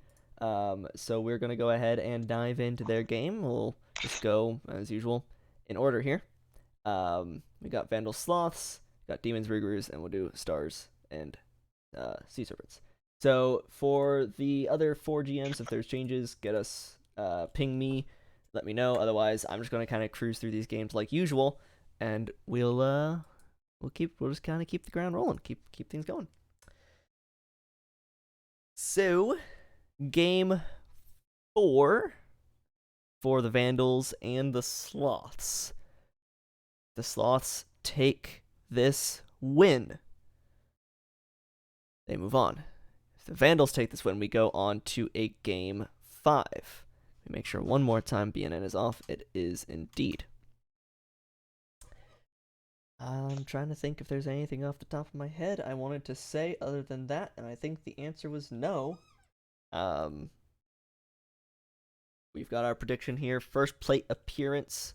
How does it end? We've got either an out or a no out as our 2 options. Vandals and Sloths.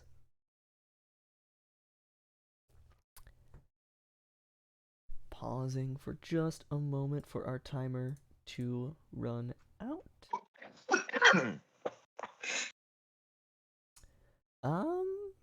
Did I start the most recent game?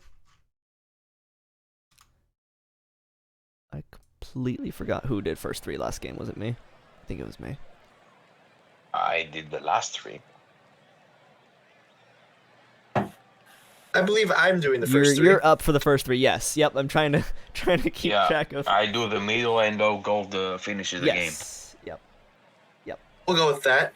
We're going to have Styles Stern leading off the game here, facing off against Svanale Majkudovic. Vancouver is in a win-or-go-home situation. So, every at-bat's going to have some added significance. And first plate appearance outcome here is our bet, so let's find out from Styles Stern. But take it away. Yeah. What will Mr. Stern do? He's hitting 267 in the postseason. That's a pretty good average. You're going to draw a walk. No, There is your outcome. Stand Up is going to then hit into a single play. Reggie Shrub is then going to get one down in front of the right fielder. That's going to plate an early run for Vancouver. They come out of the gates firing. One run already across with one out as Daniel Martinez, the four hitter, steps to the plate. He's going to pop out to the left fielder. Then there's Reggie Shrub on the move, swiping second. Here's Richard Diamond getting one down the line. That's going to get into the corner. That's going to plate Reggie Shrub. It's going to be a 2-out RBI double for Mr. Diamond. Scruff McGruff now stepping in. Going to look at strike 3. Just inside the box there, it looks like. A 2-run first inning. As we go to the bottom half of the first, we are going to have Anchovy up at the plate, facing off against Lizzie Mitchell. Anchovy is then going to ground out to third. Elwood Hayes follows that up with a pop out to the second baseman, calling off the pitcher on that. My bad, that was Brian Eschleman. He popped out to second base, and then Big Vito retires the side. 2-0 Vancouver, they return to the plate. Now we have Elwood Hayes at the plate. Elwood Hayes is going to get a line drive single past the shortstop. My apologies, Twitch chat. Dan King Jr. is going to hit into a diving play out by right center fielder. Spectacular play out there by Anchovy. Now we have 2 down. Stern gets a walk, pushes Pilsudski to second. Stand Up is going to have a balk called. Now his runners on second and third with 2 down. First Stand Up to strike out and strand them both. Sloths still find themselves down 2-0 as we go to the bottom half of the second. Ezra Oatmeal leading off, hitting 357 in the postseason. And the average is going down, though. And a strikeout right there against Lizzie Mitchell. Stops Bobby McDonald Jr., the left fielder. Hard contact, but right to the shortstop for out number 2. Any long pipe trying to keep the inning alive, not going to do so. That is a fly ball to the left fielder. Arranging over to make that play. Into the third we go with 3-4-5 do it for Vancouver. Still holding on to that 2-0. Reggie Shrub does not get that down. That's out number 1, caught by the center fielder. Daniel Martinez does not get that down. That's out number 2, caught by the center fielder. But, Richard Diamond's going to get that one down. Drops a single right in front of the left fielder that time. Scruff McGruff swings and misses. And then there's a thought about stealing over there on first base. Did Mr. Diamond. Decided not to, as Scruff McGruff hits a single. Runners in the corners with 2 down for Elwood Hayes, who hits one right off the top of the wall. And then there's a bobble. Runners are kind of all over the place. It's a mess in the outfield for the Sloths. A couple runs come across. It is a 4-0 ball game in the favor of Vancouver now. Dan King Jr. with 2 down and a man on second is going to hit one into the corner again. That's going to plate Mr. Elwood Hayes via the 2-out double. Vancouver has opened it up here in the third inning. It is now 5-0. They have out-hit the Sloths 7-0 as Pilsudski finally ends it, the 9-hitter, with a ground out to third base. We go to Mr. Crew, in a 5-0 ball game. You have the bottom of the third still. Oh, I do have the bottom of the third. Sorry, guys. This has been an absolute mess. I'm all over the place. Well, now I don't have the bottom of the third. Now we go to air Wow. crew for the 4th, 5th, and 6th. One pretzel booth moment. Yep. Please Yep. ignore. As Style Stern draws a walk to lead Vancouver off, who keep on pouring. Stand up gets a single or runners advance. Diving catch by the center fielder, but there's runners at first and second as Daniel Martinez is going to load the bases up for Richard Diamond, who's gonna get a base hit. Drives in 1, we drive in 2. It's 7-0. Vancouver, it's 10-0 on the hits. Let's see what McGrath has. McGrath has a ground out. What? No. Okay, it's a ground out first. The runners just advanced because it was not the third out. Now it's the third out as it's a swing and a miss by Elwood Hayes as the side is retired.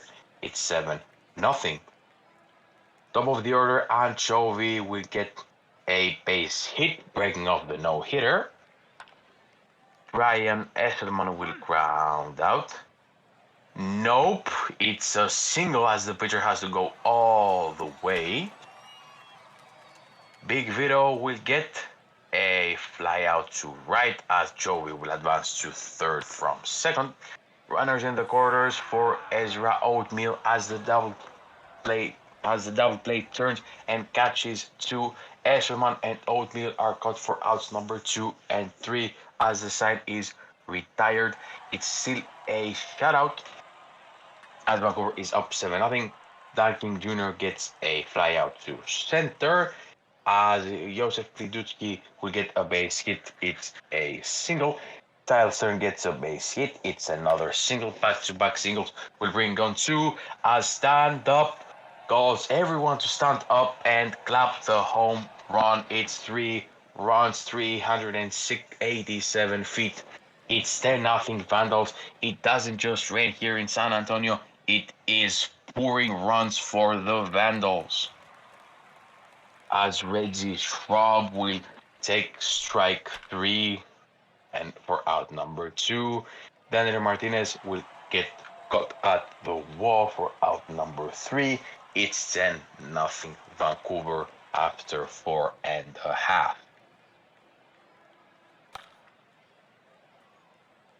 A base hit by Bob McDonald Jr. as San Antonio still tried to get a run on board.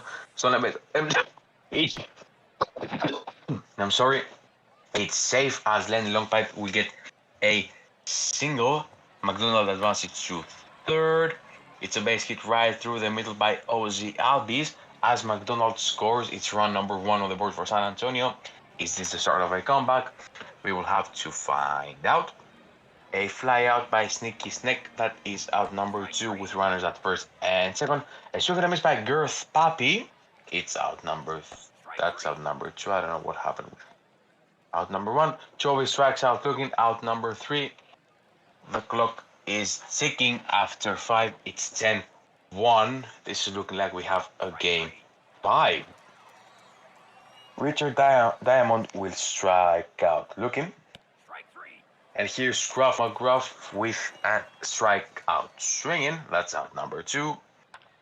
Edward Hayes will ground out to the first base, and the side is retired. Vandals still firmly in the lead as Esselman will fly out to the left center. An infield pop out by Ezra Oatmeal and a ground out 5-3 by Ezra Oatmeal. We finish up the 6th inning. Vancouver is up 10-1 as O'Gall would draw us up. Dan King Jr. is going to lead things off there in the top of the 7th with a single to center field. Pilsudski is going to ground into a 6-4-3 double play, and Stern will ground out to the second baseman. So a 9-run lead for the Vandals might just stave off their defeat here in Game 4. Bobby McDonald Jr. is going to ground out to the third baseman for the first out of the 7th. Lenny Longpipe drops that one into center field, so a single there for the Sloths. Runner on first there for Albies. Grounder to the second baseman. They do turn the 4-6-3 double play, and that runner is sent back to the bench. We go top of the 8th here, 10-1 game still. And that's going to be a walk from stand up. And another home run for the Vandals. This one from Reggie Shrub, as a 2-run homer makes this now an 11 run lead. Those are the words I'm looking for. Daniel Martinez here with still no outs. Fly ball to center field is going to be the first of the top of the 8th. Richard Diamond, grounder to the second baseman. For the second out there, Scruff McGruff gets that one into the left field corner, and that will go for a double. So runner on second there for Elward Hayes, who gets that one deep to left center, but the left fielder's got that one. 11-run lead, a 11-run deficit for the Sloths. We go to the bottom of the 8th here for Sneaky Snack. And that's going to be a strikeout there from Snack, as Mitchell is still in this game, mind you, going 7 1/3. Girth Poppy's going to drop that one into right field, so runner on first here for Anchovy. Anchovy going into right center field. That will drop up against the wall. Fielders just got that one. Chovy's going to go for 3 and safe at third, as Anchovy gets a triple, and the run scores from first. Runner on third here, Eshelman, grounder to the third baseman. That'll be an infield single. 2 runs back here for the Sloths. It's going to put up Big Vito with a runner on first, and that'll be a strikeout. 2 outs in the inning for Ezra Oatmeal. Little dribbler to the catcher, and that will do it. Make this back to a 9-run deficit. We go top of the 9th. Vandals up by 9, and Dan King Jr. is going to lead things off. Grounder to the third baseman, and that'll be an out. Bill Sudsey is going to lead things, or continue off this inning with a strikeout there, and Styles Stern with 2 outs. Someone pass a diving third baseman, runner on first here for stand up, who will take a walk, 2 outs and 2 on for Shrub, hitting .368, and they'll strike out to end the inning. Bottom of the 9th here, Sloths need 9 to tie it, 10 to walk home happy. This seems an insurmountable mountain, but crazier things have been done. Bobby McDonald Jr. is going to drop that one into left field, and just not able to catch it is the left fielder. So runner on first here for Lenny Longpipe. Grounder to the third baseman, 1 out in the inning. Albies will strike out for the second. And with the runner on second here, Sneaky Snack grounds to the pitcher, and that will do it. A 9-1 win, or a 9-run win for the Vandals, and this series is tied 2-2. Oof. Jeez. Yeah. 17 hits for Vancouver to the Sloths 10. Bunch of multi-hit days for Vancouver. 2 from Stern, Dupp, Shrub, McGruff, Hayes, and King Jr. 3 hits from Richard Diamond. Bunch of RBIs. 3 from Dupp, Shrub, Diamond, and 2 from Hayes. Pitching-wise, Mitchell goes 7 1/3, giving up only 3 earned runs on 94 pitches. Dirk comes in for 1 2/3 of relief. Mike Kuchwitz takes the loss for San Antonio, and Stand Up is going to be your player of the game in this kind of routing of the Sloths here. Make sure Demons say no change. Rougarous haven't said much. I'm assuming no change from the Rougarous, though, so we're going to go ahead and move on here to game 4 of the Demons and Rougarous. Going in order Yes. here. It's like the Rougarous have the player advantages, but, looking at things, I would go as far to venture that it doesn't matter, and OOTP will do as it does, as has been seen earlier on in this sim. Who do you take, AU Gold? Who do you have winning this one? Got Detroit closing it out, or do you see game 5? Twitch chat's gonna win this one. Twitch chat's gonna win this one. Yeah. Honestly, I have no idea. I could see Demons taking it. However, the Rougarou are at home, so that's slight home field advantage for them, and the lineup here does swing the way of the Rougarou, but DJC has been good so far. I think that's generally that is true. That's what the Demons kind of rely on is DJC doing pretty decent. If he does good in this game, I think the defense and DJC specifically can keep the Rougarou's offense down. We would just have to see how this progresses. I'm just not sure. Thoughts on this one, crew? He's muted. I think it appears that he has stepped away for a second. That is possible. Here he is. Okay, I'm here. I was just muted again. Fair enough. I keep forgetting that. I think that this game is more even than it looks. And it's going to be close. It's going to come down to the 7, the 8, and the 9, how these three batters on each team perform, because the top 6 are non-commodities on both teams. So it's on the bottom of the lineup where the difference will be made.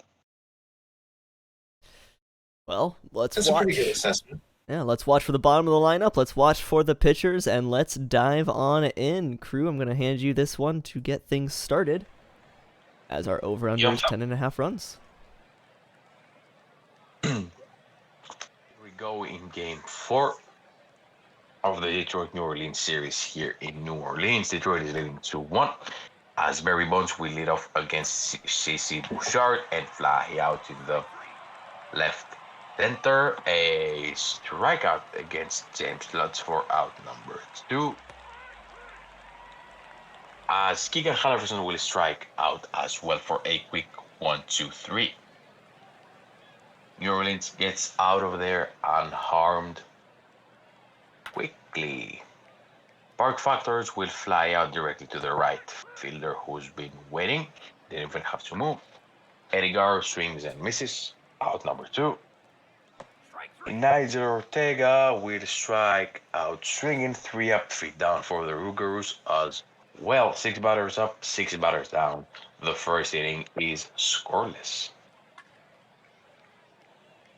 That is a base hit hard at the wall. It is a double for Larry B. Burnside. Travis Brown will ground out as Burnside will get to third. Jackinson will strike out swinging. That's out number 2. And Jet Jaguar will strike out looking. Out number 3. No runs, 1 hit, no errors. Omar left on, and the top half of the second is done. Neil. Wolfington will pop out to first. 43 senior will strike out swinging. That's out number 2, and strikeout number 3 for Johnson Crenshaw. As Wolf has a base hit right at the wall. It's 2 bases, runner in scoring position, as Huston Hayes will strike out looking and have the side retired. A scoreless game after 2, 1 hit apiece, no errors. Top of the third, here we go with Stellan Apollo having base hit. That's hit number 2 for Detroit. Hit number 1 for Stellan Apollo, who's batting 400 in these playoffs. Bring up Gilbert Hooper, who's going to ground out to first. Barry Bonds will strike out swinging. And James Lutz will fly out. 3 straight outs after Stellan Apollo's hit. And the runner at third is wasted. 2.5 innings into the game is still scoreless. It's looking like a pitcher's duel as Jonathan Crenshaw will strike out Cross Erickson. Nescan will follow suit. That's strikeout number 6 for Johnson Crenshaw. And that's ground out a quick 1-2-3 as nothing comes across for New Orleans. The game scoreless after 3. I'm handing over to Go. And here we go, 0-0, tight game here from the defenses. Halverson's going to fly that one to left field. Burnside will ground it to the second baseman. Granholm is going to get that one into left center field. That'll go down for a double for Granholm. So runner on second here for Jackinson, but he is hitting 077, and that's only going to fall there with that ground out to the second baseman. Either team getting runners on, but not able to bring them home here. Bottom of the fourth here for New Orleans. It's going to bring up Eddie Gar, who will take a walk. Runner on first there for Nigel Ortega, who will strike out swinging. Bring up Tedford Woofington. And Gar's going to try to steal, and he will be caught stealing. So that runner gets wasted there, and Woofington will ground out to the shortstop that was shaded to the left, or I guess to the right side of the infield.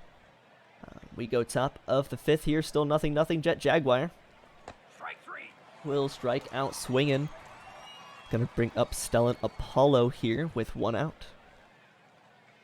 Grounder to the shortstop, and that'll be the second out of the inning. That'll bring up Gilbert Hooper. Be a fly ball to right field, and that will be the end of the inning. Another 3 up, 3 down inning. Whole lot of silence from both teams here. Bottom of the fifth now. Jose 43 Sr. coming up to the plate. Grounded to the third baseman, who will eat the ball, and that'll be a single. W.R. Wolf 6-4-3. They turn the double play, so 2 outs there. Houston Hayes is going to take a walk, so runner on first there for Cross Erickson, who will strike out swinging.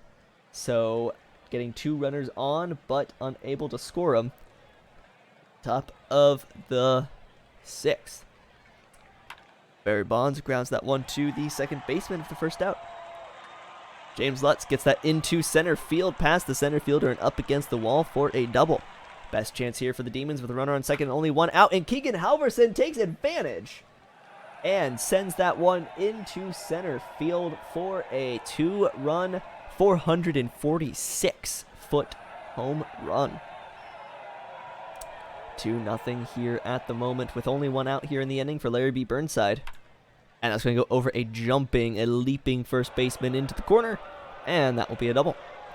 Still only 1 out here for Granholm, who will fly this one to left field. Not going to be deep enough to move the runner over.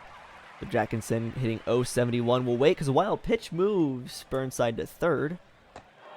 Jackinson does take a walk, second time on base in the entire playoff. And Jet Jaguar grounds to the third baseman to end the inning. Throws through 6. Demons up 2-0. Benny will lead us out through 7, 8, 9. Yes. Oh, sorry. It's bottom of the 6th. I can read. Next guy's going to get a double. I remember innings, how they work. Park Factors will strike out swinging for 1 out in the inning here with a runner on second. Gar is going to get that one up the middle, and that's going to be a run for New Orleans. So a 2-1 game here with an RBI single from Eddie Gar. My turn to not have the brain cell for the moment. Ortega is going to fly this one to center field. That'll be an out. And Woofington with a runner on second. Fly ball to left field, but shaded, and the left fielder is able to get there. So Detroit hangs on to their lead here. Now that the 6th inning is over, Benny now will take us through 7, 8, 9.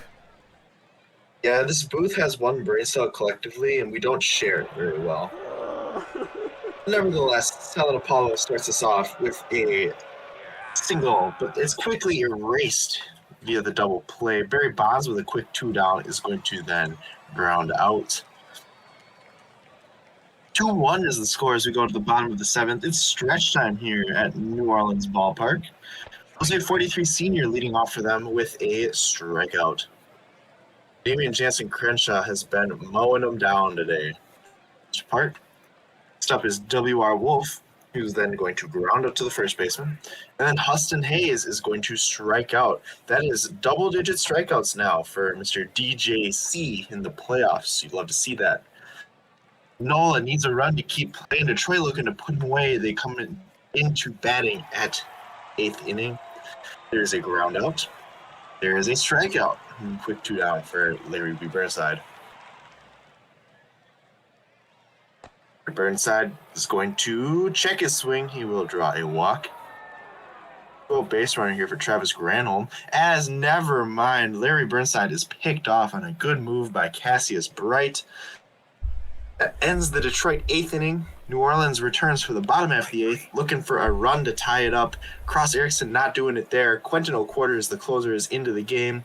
Cross strikes out. Ness Kind now is going to hit one into right field. Caught just before the warning track.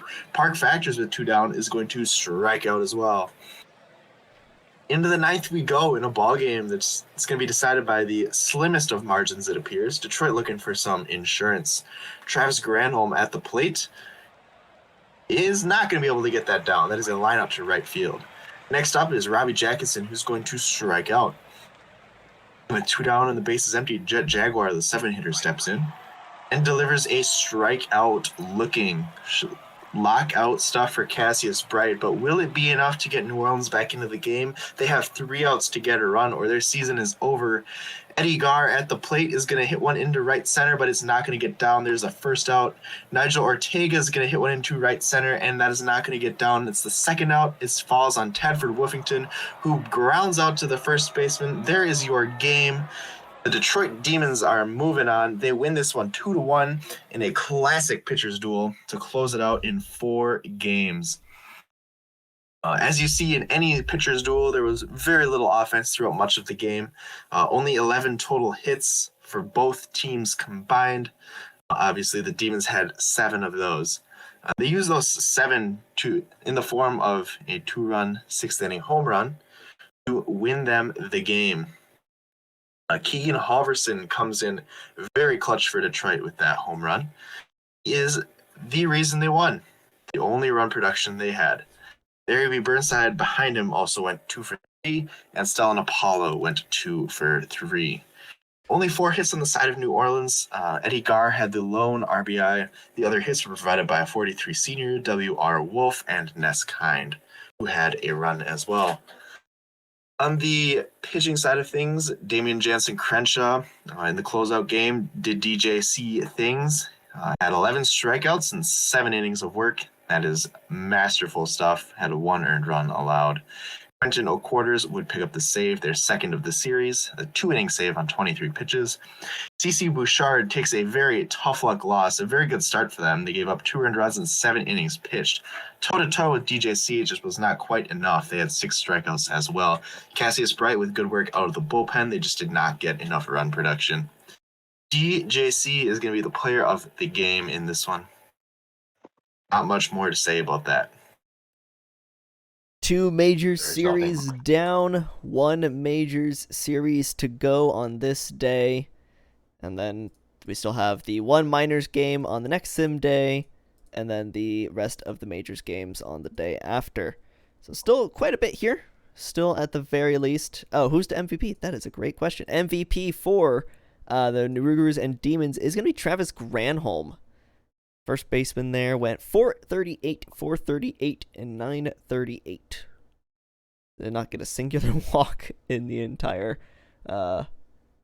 series. It's actually interesting. So Travis Granholm's going to take home your series MVP. That will go ahead and dive in here to the Serpents and the Stars. Just get this next game underway here with Athena Aria and Glenn Allen Mixon to lead off the starting pitchers for the Serpents and the Stars. This one's close. This one, even just looking at the overalls of the 2 teams, is just close. You do have that 149 on the side of the Sea Serpents in Mike Forbes Jr., but other than that, it beats me off. Yeah. I mean, this series screamed 5 games. Yeah, I mean, when you saw it before the playoffs, you think, okay, this one is going to 5, and then it's a toss-up who wins. Yeah, I mean, Stars gonna get it done to force 5 here. I think they're gonna have their work cut out for them. I would say Athena Aria is a very, very solid starter. Yeah. You got the 5v5 here. You got your 4 batters for the Serpents, and then like the chat, you can't see it, but the pitcher Aria goes towards the Serpents as well. You got the 4 of the 4 batters going the way of Nashville, and that 1 tie at the 6th spot for the overalls there. Yeah, this is gonna be I think the game. I mean, obviously, if the Sea Serpents win it, they win it. But I think if the Stars win it, they have the better chance of taking Game 5 just from the honestly just from momentum. Not that that's a thing in the file, but I like to imagine. I mean, I it think it's depends also if it's a beatdown and the area is pulled early, Mm-hmm. then Seattle has to go deeper in the pen. Yep. And a deep pen usage in Game 4 kind of limits the option for Game 5. Yeah, so this will depend on Aria, I think, for the Sea Serpents. If Aria can stay strong, as it looks like they have during their 3 starts, looks like a 2-1 record with a 2.08 ERA versus Nashville over the season. If they can stay strong and keep that, I think Sea Serpents have a good chance to win this one. If Aria gets their groove, then I don't see how the Stars can beat it, can win the game. Yep. And then I think it's a Bush Cooler start in Game 5. That sounds right to me. They have their work cut out to them. The Stars they just have to climb 2 mountains if they want to make it to the conference final. Yep. And you know what? They can do it. It's the playoffs. Anything can happen. So here we go into Game 4 of the Stars and Sea Serpents matchup here in Nashville. I believe... yeah, because that was middle innings. So I'll go ahead and start this one out with Kropokrasov up against Glenn Allen Mixon. So Kropokrasov's going to lead things off here for the Sea Serpents, and a liner to the shortstop is going to get caught before it drops. Ko Chan's going to ground out to the shaded shortstop, and rock out with the Crocs out will strike out swinging. So a quick 3-up, 3-down inning there for the Sea Serpents. B. Fry is going to lead things off, inning 417 up against the starter for the Sea Serpents, Athena Aria, and that's going to go to right field and be an out. Anthony Prizzo follow that up with a fly ball to left for the second out of the inning.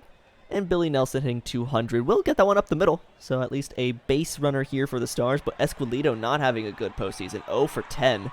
Nelson will steal second to put himself in scoring position, but needs something from Esquilito here. And the first hit for Esquilito is going to be an RBI single to right field. So now hitting 1 for 11, but a clutch hit that hit was. And Nashville goes up 1-0. Hayden Andrews will strike out swinging, and that will end the inning here. The Stars grab an early lead, but we go to the top of the second to see if they can hold on to it. Salseco is going to lead things off here for the Sea Serpents. That'll be strike 3. As I look down the lineup here for the Sea Serpents, their offense has kind of disappeared beyond the first 3 hitters. Nope, that'll be a foul ball. Cow hits for 200 and flies out to the left fielder. Kairu's going to get that one down into left field corner. That'll go to the wall and be a double for Kairu. Babbitt Person's going to take a walk, so runners on first and second here for Shane Knox. That'll go to the first baseman, and not deep enough to get a single, and that will end the inning. The only people hitting over 200 right now on the side of Seattle are Babbitt, Person, Kropokrasov, and Crocs out. Oh, and Kochan. So only 4 of their 9 hitters. Solve going to ground out to the third baseman to lead things off for the Stars. Williams is going to take a walk. Yepers with a runner on first will wait because Williams will easily steal second. Yepers to left field, and this is a 3-run game. Just destroyed from Yepers for a 408-foot homer. 3-0 at the moment. Lalo Salamanca to follow things up here with a grounder to the shortstop, so second out of the inning. B. Fry will drop that into right field, and that will be a single. Brizzo will wait as Rye will steal second successfully, second of the postseason. And a balk moves Rye over to third. So Brizzo just needs a single here and will be unable to do so. So the balk and the stolen base don't matter, but we move ourselves up to the top of the third and looking for some offense from Seattle to try to get them back in this game. Forbes Jr. is going to ground to the second baseman. That'll be an out. Kropokrasov, one of the 4 better hitters on Seattle right now, will ground out to the shortstop. And Kochan's going to take a strikeout looking. So offense is quiet here for Seattle. As we head into the Stars for Billy Nelson, hitting .273. A fly ball, though the second baseman's got that in right field. Escoleto hitting 1 for 11 will ground out to the shortstop there.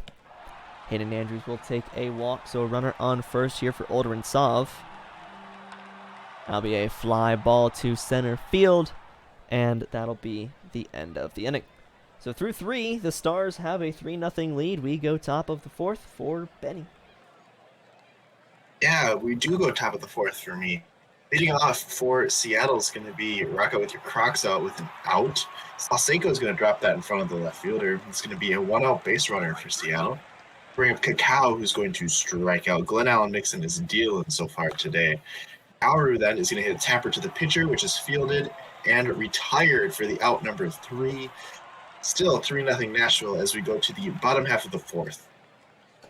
You're going to have 7, 8, 9 due up bottom of the order. Williams draws another walk. It feels like they've had several of them. Yuppers with Williams on the move. They're stolen base. Nashville swiped a lot of them. Yuppers is going to strike out, though. 2 down, or 1 down, rather. Man on second for Lalo Salamanca. Going to hit a tapper to the first baseman for out number 2. Over to third for B. Fry, who's going to lace one right off the bottom of the wall. And there is a 2-out double, RBI double at that. Williams scores 4-0 Nashville. Rizzo, however, is going to be rang up on strike 3 looking. Nashville does tack another onto their lead. We go to the 5th in a 4-0 ballgame. Out of the order will be due up for Seattle. Bob Babbitt leading off with a strikeout. Here's Shane Knox. Gonna not be able to get that through. That is caught by the second baseman on the line. Then Mike Forbes Jr. will strike out. And Allen Mixon continues to pitch well through 5 innings. 4-0 Nashville. They return to the plate. 3, 4, 5 due up. There is a leadoff walk for Billy Nelson. Ups Esteban Escoleto. Billy Nelson's going to get gunned down trying to swipe seconds. No, 1 out, nobody on. Escoleto taps back to the pitcher for out number 2. Then Hayden Andrews strikes out. Athena Aria appears to maybe be starting to settle down. Rather. Into the 6th we go, top of the order, due up for Seattle. Kripakosov hits one deep into right, and that gets out of there in a hurry. That is a 360-foot laser. Seattle finds themselves on the board with a solo home run to lead off this 6th inning. Krzysztof Kripakosov puts them on the board. Cody Kochan's now at the plate, going to ground to shortstop for out number 1. Rocks out then is going to strike out looking. Nice recovery from Glenn Allen Mixon so far. We're 2 down for Salseco, hitting .231. There is a pop-up fielded by the third baseman. That will be out number 3. So Seattle does get 1 back. However, they still find themselves down 3 runs to go to the bottom half of the 6th inning. 6, 7, 8 due up for Nashville. Alderman Saab's going to strike out. Athena Aria still in the game. Here's Williams, who has 3 stolen bases on the day. Going to draw a 4th walk on the day.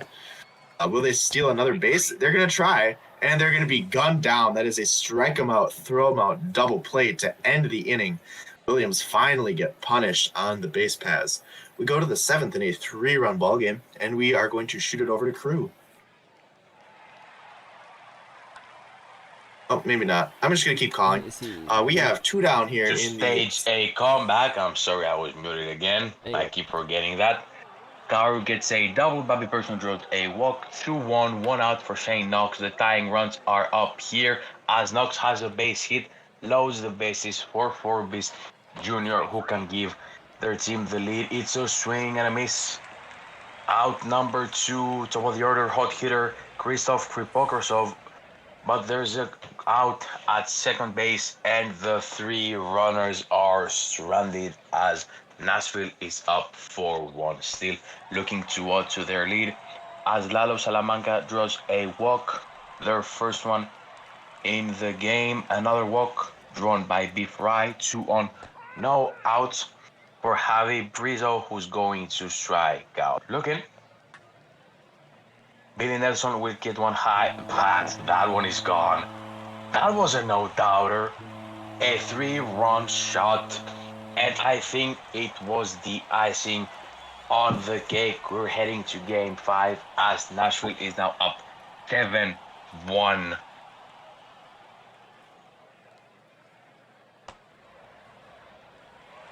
Aiden Andrews will draw a walk with 2 outs as Uldren Sov will fly out to the right and the side will be retired.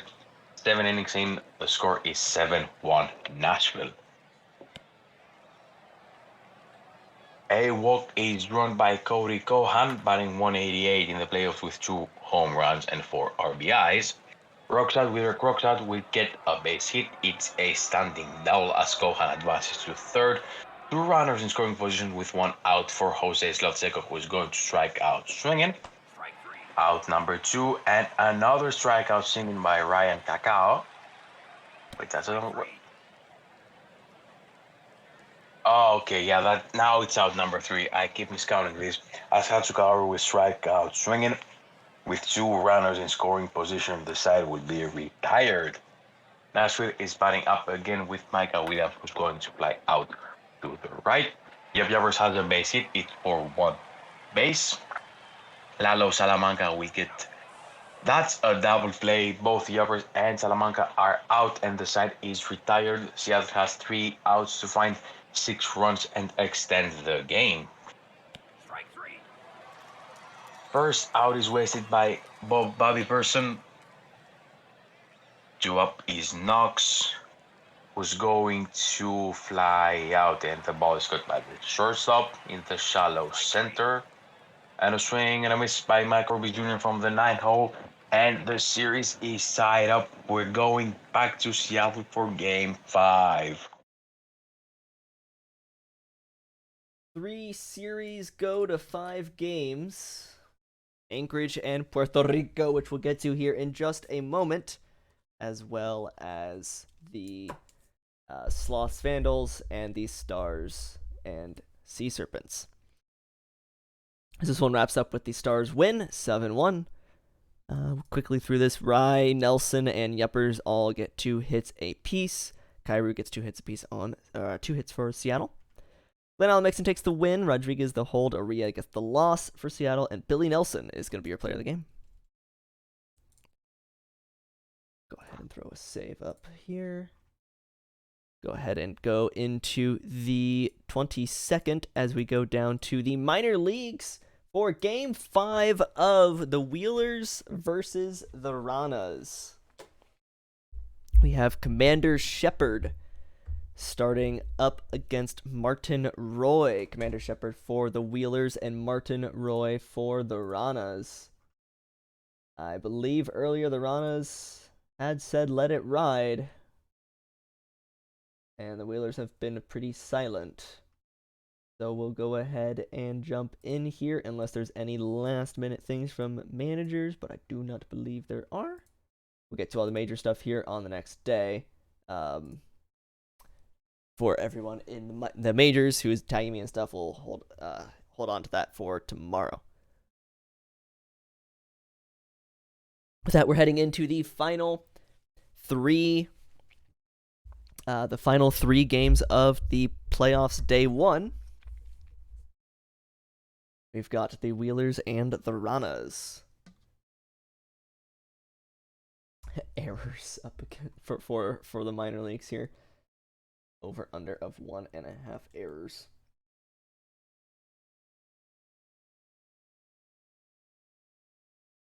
So the Ranas and the Wheelers, both teams looking for a Game 5 win to send them to round 2 of the playoffs. Ranas had the lead, have given it up to the Wheelers, and we are tied here 2-2, but we are back in Puerto Rico. So every chance in the world for the Ranas to take home the win here. Just need to get this one game. Both teams on Let It Ride, so let's dive in. Benny, I believe you start this one here. I do. Wheelers, Ranas. Chat is filled with Viva las Ranas. Let's go ahead and get things going here in Puerto It's a Rico. catchy slogan. Indeed, indeed. And Viva las Errors. Twitchy, you're funny. All right, top of the first here. Take it away. Ferris Brewer Jr. going to be leading off here against Martin Roy. Going to do so with a single into right field. Base runner here. Ferris Brewer is up to 467 in this series, as Hookham is going to strike out, but that is deep for a rake slammer. That is gone. We already have a 2-run ball game. Anchorage jumps out to a very early lead with only 1 out. That is the first home run and the 4th RBI for Rake Slammer. 353 in this series as Eminem strikes out. There's Tuna, who's going to then ground out to the shortstop. Very slow runner, Mr. Tuna is. But nevertheless, still 2-0 Anchorage, bottom of the first. Trevor Tulowitzki leading off for the Ranas with a tapper that the catcher fields and does recover to throw into first in time. 1 out is Bush Blazing, draws a walk. Next up here is Jose Rodriguez. Tapper to the pitcher, fielded too slowly. Both runners are safe on the play. Here's Giggity Giggity Goo, going to hit into a single play. Second baseman did not turn it there. 2 down for Brian Duke Jr., who's going to retire the slide via the fielder's choice. Grounder to the shortstop. On to the second we go in a 2-0 ball game. 6, 7, 8 due up for Anchorage as there is a shot into center field. Idle is retired.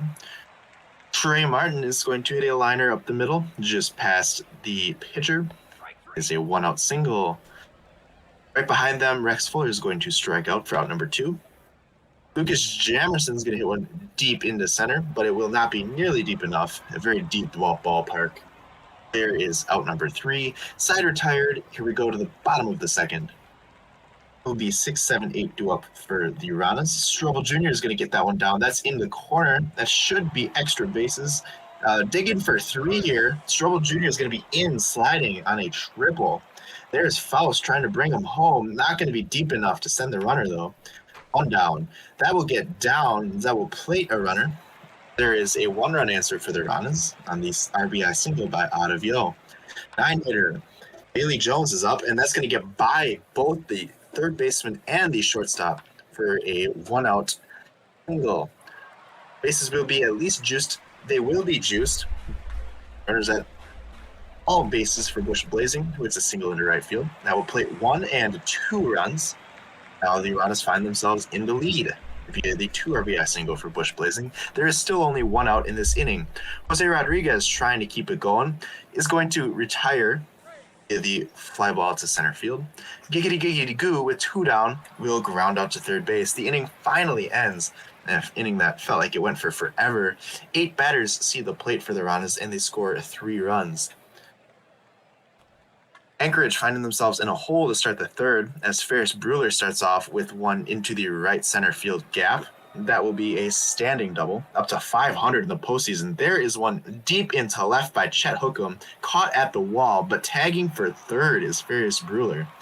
1 down, runner on third. Rake Slammer at the plate is going to tap out a little pop-up to first base, but that is deep. That is gone for Dog Eminem. Right back into the lead goes Anchorage via the 2-run line drive homer. That one went 356 feet. Exit velo only 95. It looked like it was a lot faster than that, though. 2 down here in the third still as Tuna digs into the box to retire via the grounder to the shortstop for out number 3. But nevertheless, Anchorage finds themselves back in the lead as we go to the bottom half of the third. It will be Brian Duke Jr. leading off for the Ranas with a ground up. Next up is Strobel Jr. going to ground out. Never mind. Yeah, second baseman decided not to throw the baseball, but it won't matter because Faust hits into a 6-4-3 double play to end it. To the fourth we go, and I don't have to call anymore. Alrighty. It's 4-3. Anchorage is up in game 5. with 2 outs now, as Rex Fuller will draw out number 3, and the side will be quickly retired. As the runners are now two up with Judge, Jones, and Tulowitzki to try and get back the lead in this winner go home game 5. Judge will fly out, Jones will strike out swinging. Back to top of the order with Tulowitzki. It's a ground out to the shortstop. The side is retired on a quick 1-2-3. The score is still 4-3. Wheelers over Ranas. Lucas Jameson from the 9 hole will ground out to the third.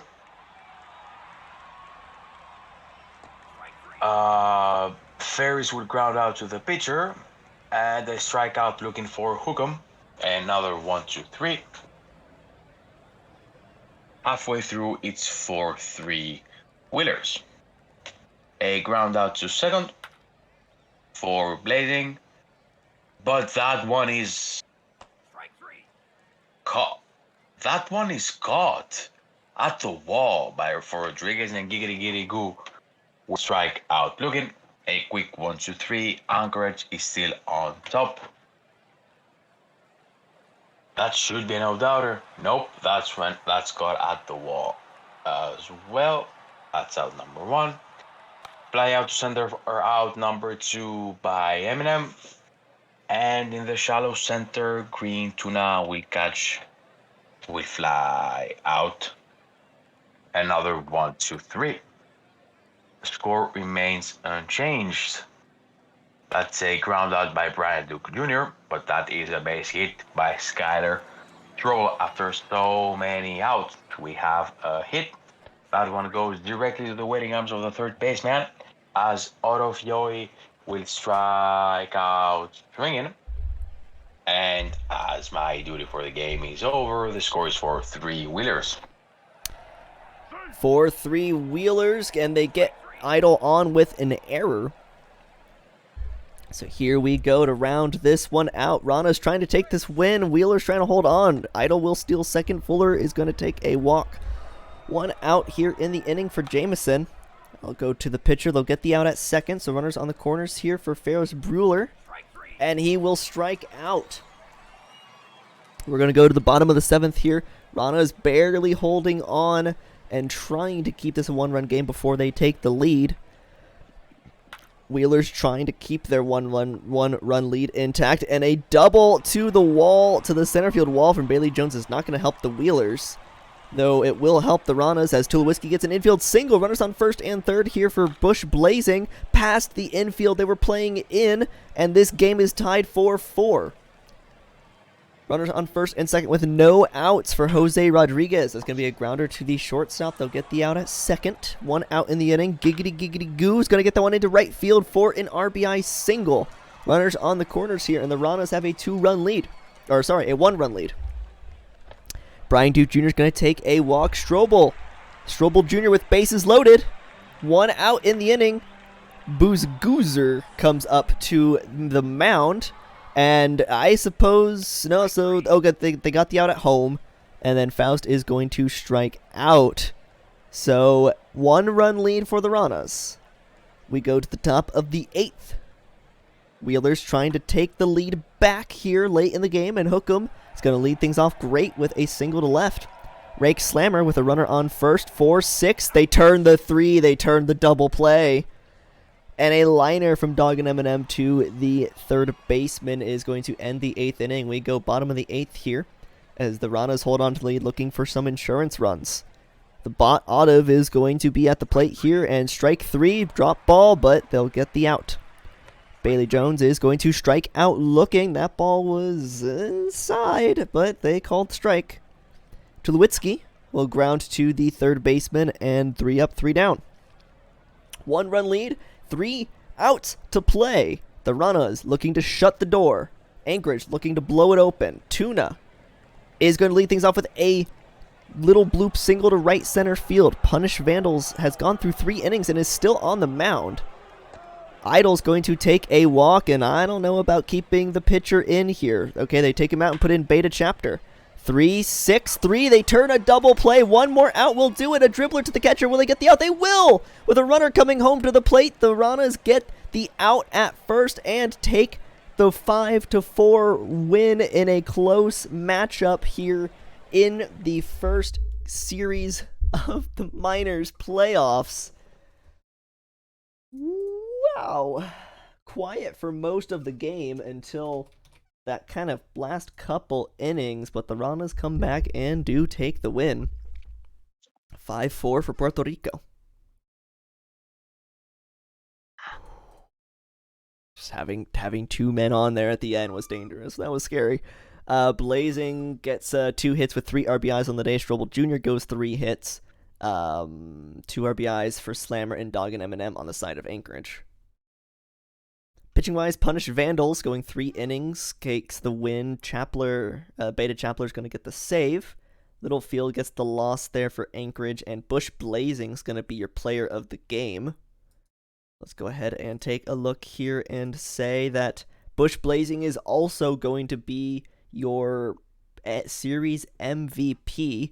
Blazing having gone 550 with a 591 on base and a 700 slugging through 5 games. That's a little insane, hitting still 550. Wow. Well, the Minors series is over.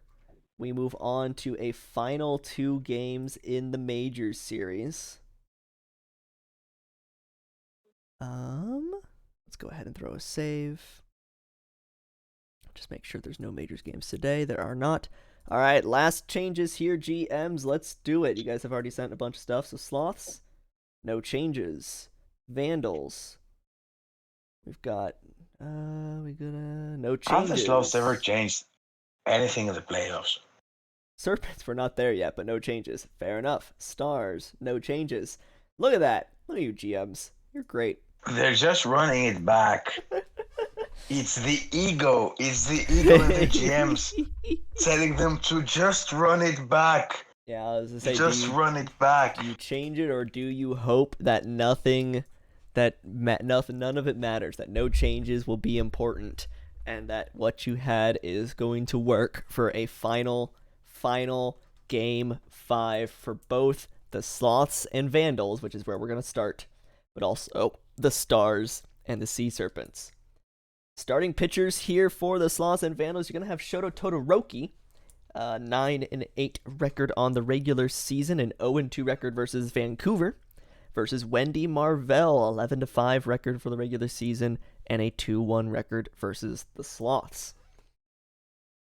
Things have leaned heavily towards the Sloths this entire playoff, but the series is tied 2-2. And Pilsudski in the number 9 spot has been a shining star for the Vandals, has had a couple of home runs already in the playoffs, and could be the deciding factor here for the Vandals.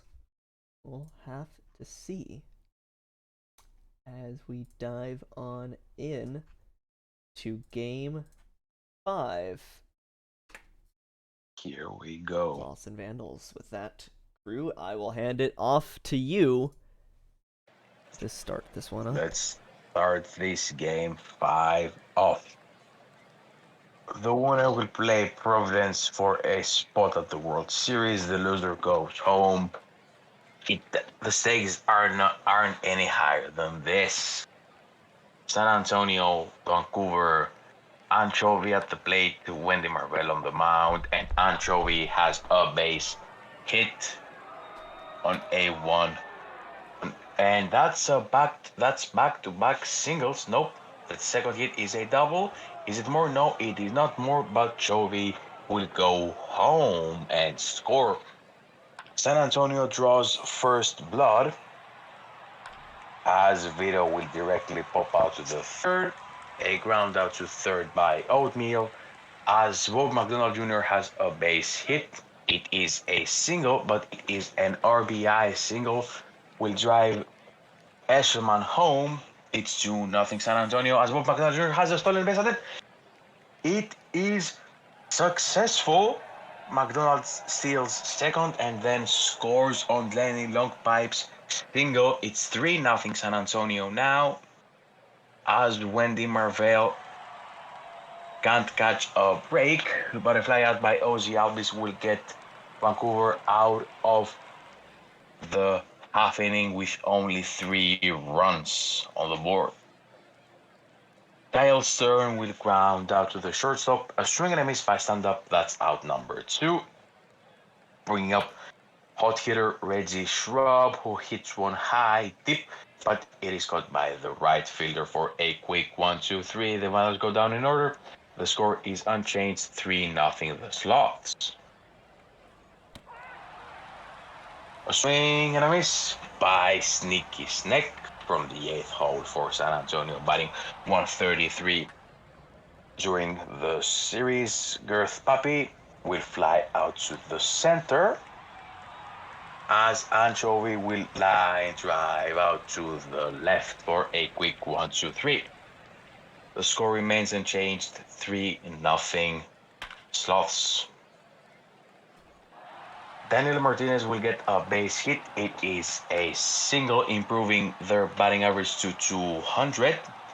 Back-to-back singles, as Richard Diamond has won as well, with Martinez going all the way to third. McGrath will drive Martinez in. Will they drive Diamond in? No, they don't. Diamond goes to third. McGrath goes to second.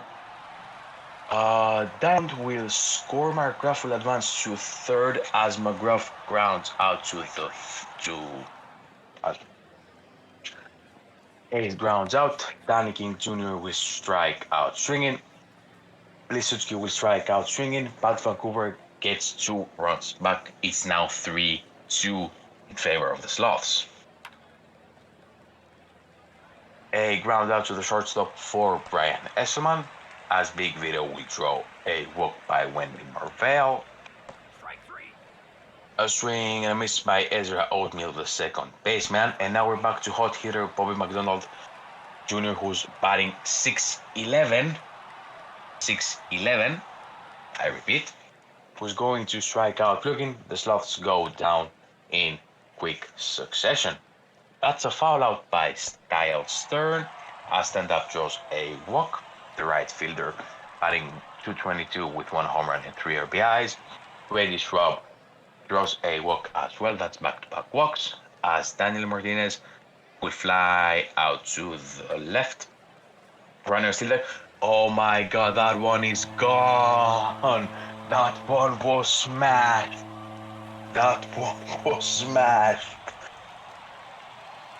Hard hit ball by Richard Diamond, a 3 home run bomb. That's a 3-run bomb.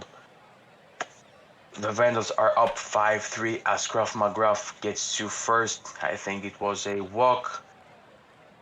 Edward Hayes will fly out to the center, but the Vandals are up 5-3 as we're heading to the fourth with all gold. Active first few innings. We go here to the top of the 4th, and Lenny Longpipe is going to lead things off for the Sloths with a strikeout. And active continues the middle innings as Albies to right center field, a 416 solo shot. And this is a 1-run game here in the 4th. Siki Steck with 1 out in the inning is going to take a walk, and Bruisdar Lemonade is now on the mound here for the Vandals. Sneck takes the walk. Poppy flies out to left. Anchovy's going to drop that one into center field. Runners on first and second for Brian Eshelman, as a fly ball to right field for Eshelman's going to be the final out of the inning. 5-4 game here for the Vandals. Dan King Jr., as Konstantin Kahn is put on the mound now for the Sloths, and King Jr. is going to get a single to left field. Pilsudski, hot hitting number 9 hitter for the Vandals, will fly out to left field. Stern gonna drop that one into center field. Runners on first and second here for stand up. Fly ball to left field for stand up. 2 quick outs. Well, not really quick outs. There's 2 runners on base. Reggie Shrub's going to fly this one to center field, and that will be the inning, stranding the runners on first and second. One-run game going into the 5th. We've got Big Vito to lead things off for the Sloths. Be a fly ball to center field, and that's an out. Ezra Oatmeal checks the swing. That was on the corner, and they'll take a walk. McDonald will strike him out, and a throw him out to end the inning as Oatmeal is thrown out at second, trying to steal. We go bottom of the 5th after a great defensive showing. Martinez is going to ground to the second baseman for the first out of the Vandals' home 5th of the inning. Diamond is going to ground out to the second baseman, and Scruff McGruff will strike out swinging. Top of the 6th coming up here for the Sloths, still looking to try to get a run across to tie this up. Long Pipe is going to strike out swinging. That's going to bring up Albies, hitting 300 in the postseason. Grounder to the shortstop, and that will be the second out. Sneck with a fly ball to left center field, caught by the center fielder. 3 up, 3 down here in the 6th. Going to the bottom of the 6th for the Vandals. It's going to be Eagle Eyes to lead things off, hitting only 105. Elwood Hayes. What was I reading? Elwood Hayes to lead things off, hitting just 100 and flies out to the left fielder. Dan King Jr. is going to strike out. They say looking, it was in the zone. Pilsudski hitting 300. Drops it into center field. So a runner on first here for 3-3-3 hitting Styles Stern. Though that will be a grounder to the shortstop. 5-4 game here. Very, very close. We go to the top of the 7th for Benny to round this one out.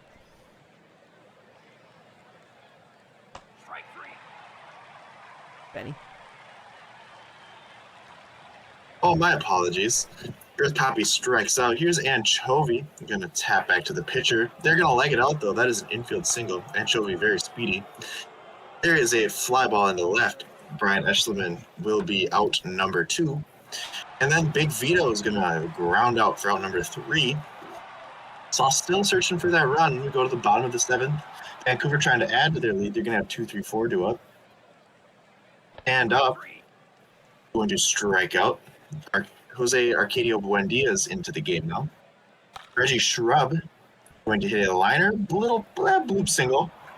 Oh, the stretch into a double. That is a terrible decision on the base pass.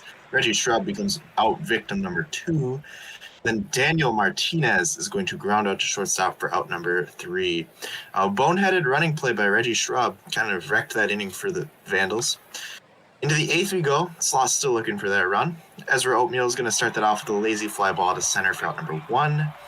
Bobby McDonald Jr. is going to strike out on the fat Ribski. And with 2 down, here's Lenny Longpipe. Going to hit one into center field. That is deep, but it's not going to be deep enough. Out number 3. Sloths are going to have one more chance to tie this up here. Vancouver with one more chance at insurance runs. It's going to be 5-6-7 due up. Richard Diamond, who already has a home run in this game, does not get one there. That's a strikeout. Scruff McGruff now, hitting 368 in this series. Another strikeout. Buendia is pitching very well. Elwood Hayes hitting only 100 in this postseason. Elwood Hayes is going to pop one up. It's going to be a fly out into left center. Mr. Hayes. 3 outs here for the Sloths to manage 1 run. Bottom of the order due up. They need 1 run. Repeat 1 run to tie the game and keep playing. Now, Albies is going to be a strikeout victim for Garrett Scudder. Next up is Sneaky Snack. That's going to be a grounder to third base. This is it for Girth Poppy. The season on the line. Will that be? No, it will not be an infield single. The San Antonio Sloths will be eliminated in 5 games here by the Vancouver Vandals. Close as close can get in this game. The Sloths could just not quite get over the edge and push a run across. Congratulations to the Vandals. They are moving on and will play again Thursday. Let's look through the box scores a little bit here. Anchovy played very well for San Antonio. They went 3 for 4 with a run. Also providing a run and an RBI is Brian Eschleman. Bobby McDonald Jr. also providing a run and an RBI. And then an RBI provided by Longpipe. Ozymandias Albies also with an RBI and a run, courtesy of the solo homer. The real story for Vancouver was Richard Diamond going 2 for 4 with 3 RBIs and 2 runs. basically put the offense on his back and said, "Here, get on, guys. We're playing next Thursday. We got this." Shoto Todoroki was on the mound for San Antonio. They had a rough start for Shoto standards. They gave up 5 earned runs in 3 innings pitched with 3 strikeouts. Very good work out of the bullpen by Khan and Buendia, though. Wendy Marvel also did not pitch very well for Vancouver. They gave up 4 earned runs in 3.1 innings pitched, but Lemonade, Beatty, and Scudder would combine to lock it down out of the bullpen. Richard Diamond is going to be the player of the game in this one, and maybe the player of the series. Reggie No, Shrub. it's going to be Reggie Shrub. I mean, they were hitting almost 600. So, yeah. Yeah, Reggie Shrub goes 348, 400, and 826 slugging. That slugging, it's the 3 home runs and 6 RBIs that I think put him over. A lot of the offense was really good there. Look at all that, like hitting close to 400s. Dang. Well, all right, Vandals move on. We've got one more game: the Stars and the Sea Serpents, rounding out our stream. The series is 2-2. Same stakes. Stars take a win, they move on. Seattle takes the win, they move on. We've got Parker Parton to lead things off pitching-wise for Nashville. 9-8 record with a 1-1 record versus Seattle. And Booze Gooser with a 16-5 record with, it says 0-0 record against Nashville. I find it hard to believe they've never pitched against Nashville. This will be interesting. Technically, everything I guess I shouldn't say everything. Most of the positions slide the way of Nashville, but Seattle, I would say, just a stats perspective, Goosers had the better season and has a slight advantage over Parton. But we'll have to see how it plays out as we can dive in here to Game 5, our final game of the stream, and one that I will start things off with for Seattle and Nashville. Myself wait for one more game. Beef Rye is going to lead things off here up against Booze Gooser in the top of first. We'll get ourselves underway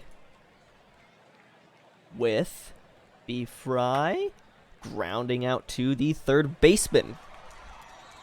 Rizzo is going to strike out swinging. So 2 quick outs here for Gooser. He's going to bring up Billy Nelson. And that's going to be a deep fly ball to right field, but will be caught out there by Cody Kochan. So nothing doing for Seattle in the top of the first. Here we go with the bottom of the first, with Pokrasov to lead things off. Grounder to the third baseman to start the inning. Kochan's going to follow it up, will strike out swinging. Bring up Rock out with her Crocs out. With 2 outs in the inning, and that's going to go to deep center field. That's out of here. Rock out with her Crocs out with a solo shot for 440 feet. And Seattle is up 1-0. Slaseco will round out the inning with a strikeout, but Seattle jumps out in front and jumps out early, looking to shut Nashville down for the rest of the game now. As Nashville trying to get the run back as Escoleto flies out. No, and bobbled by the center fielder. So a runner on first there.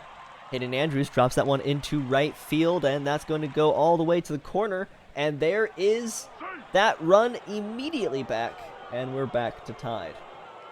There is a runner on second here with no outs, though, for Olderin Sov, as the Nashville top of the second continues. It'll be a grounder to the third baseman. Meek Williams will fly this one to right field. It's shallow. The runner will stay at second. Yeppers will ground to the shortstop, and that will be the end of the inning, but it is tied 1-1 here in Seattle. We go bottom of the second for the Sea Serpents. Ryan Kakao will ground this one to the pitcher. And that'll be an infield single. So runner on first here for Hatsukairu. A wild pitch will put Kakao on second. So runner in scoring position, and that's going to go up the middle and will not be a play. Runners on the corners here with no outs. A wild pitch will score that run from third, and Seattle grabs the lead once again. The Babbitt person still at the plate is going to send that one into right center field. That's going to drop in front of the center fielder, and that's going to be an RBI double there. Shea Knox will fly that one to right field, so 1 out in the inning for Forbes Jr. Grounded to the third baseman. They get the long throw out. Bakrasov's going to take a walk, so runners on first and second for Cody Kochan, who will fly this one to right field, and that will be the inning. Seattle with 2 more runs on the board. Nashville looking to get those back. We go top of the third now for Salamanca to fly that one out to right field. That's an out. B-Fry will fly this one to right field as well, so 2 outs in the inning. In Brizzo, fly ball to left. 3 up, 3 down goes the Stars. Scooser through 3, giving up only 1 hit. We're going into the bottom of the third for Rockout with her Crocs out. Be a little dribbler to the third baseman, so that is 1 out in the inning. Slaseco to center, left center, but no caught. Kakao over the head of the right fielder, not over the head of the right fielder. Right fielder will get that one, and we go 3 up, 3 down there in the bottom of the third. To the top of the fourth, we go to Benny. 3-1 lead for the Seattle. Stars looking for a couple runs here. Billy Nelson, our player coach, is going to ground up to shortstop. Esteban Escalado is going to draw a walk, though, so there is a 1-out base runner. Next up is Hayden Andrews, going to hit one into center field, but it's not going to be able to drop. There's 2 down with a man on first for Aldrin Sav, who's going to sneak one past the right side of the infield. We're going to have runners at the corners now with 2 down for Mr. Michael Williams. That's going to be a grounder fielded by the shortstop and touched in second. That's going to be a fielder's choice for out number 3. 3-1, Sloss Serpents. I keep saying Sloss Serpents are still up, going to the bottom of the fourth. There is a ground out. Here is a ground out. Shea Knox with 2 outs. It is a pop out. A quick 1-2-3 inning for the Sea Serpents. We go to the 5th now. Nashville still down 2 runs. It's 8-9-1 duo. Yuppers hitting 286 in the series, looking to get something going. That is going to drop in front of the center fielder. That will be a leadoff single. Next up is Lalo Salamanca, trying to sacrifice bunt, and he will. Runner on second with 1 down for B-Fry to strike out. 2 down here for Javithani Barizzo. Gonna get one into the corner. That should plate a run. Barizzo with some clutch hitting for the Stars. It is now a 1-run ball game. Trading places with Yuppers out there. 2 down, man on second for Billy Nelson now. Billy Nelson will strike out, however. But nevertheless, there is 1 run that is pushed across for the Stars. This game is now a 1-run tighter. Sea Serpents up by 1 as they come to the bottom half of the 5th. Forbes Jr. grounds out. Bakrasov lines out. And Cody Kochan with 2 down. Lines out to right field. Quick 3 up, 3 down for Seattle. Into the 6th we go. Nashville needing 1 run to tie it up now.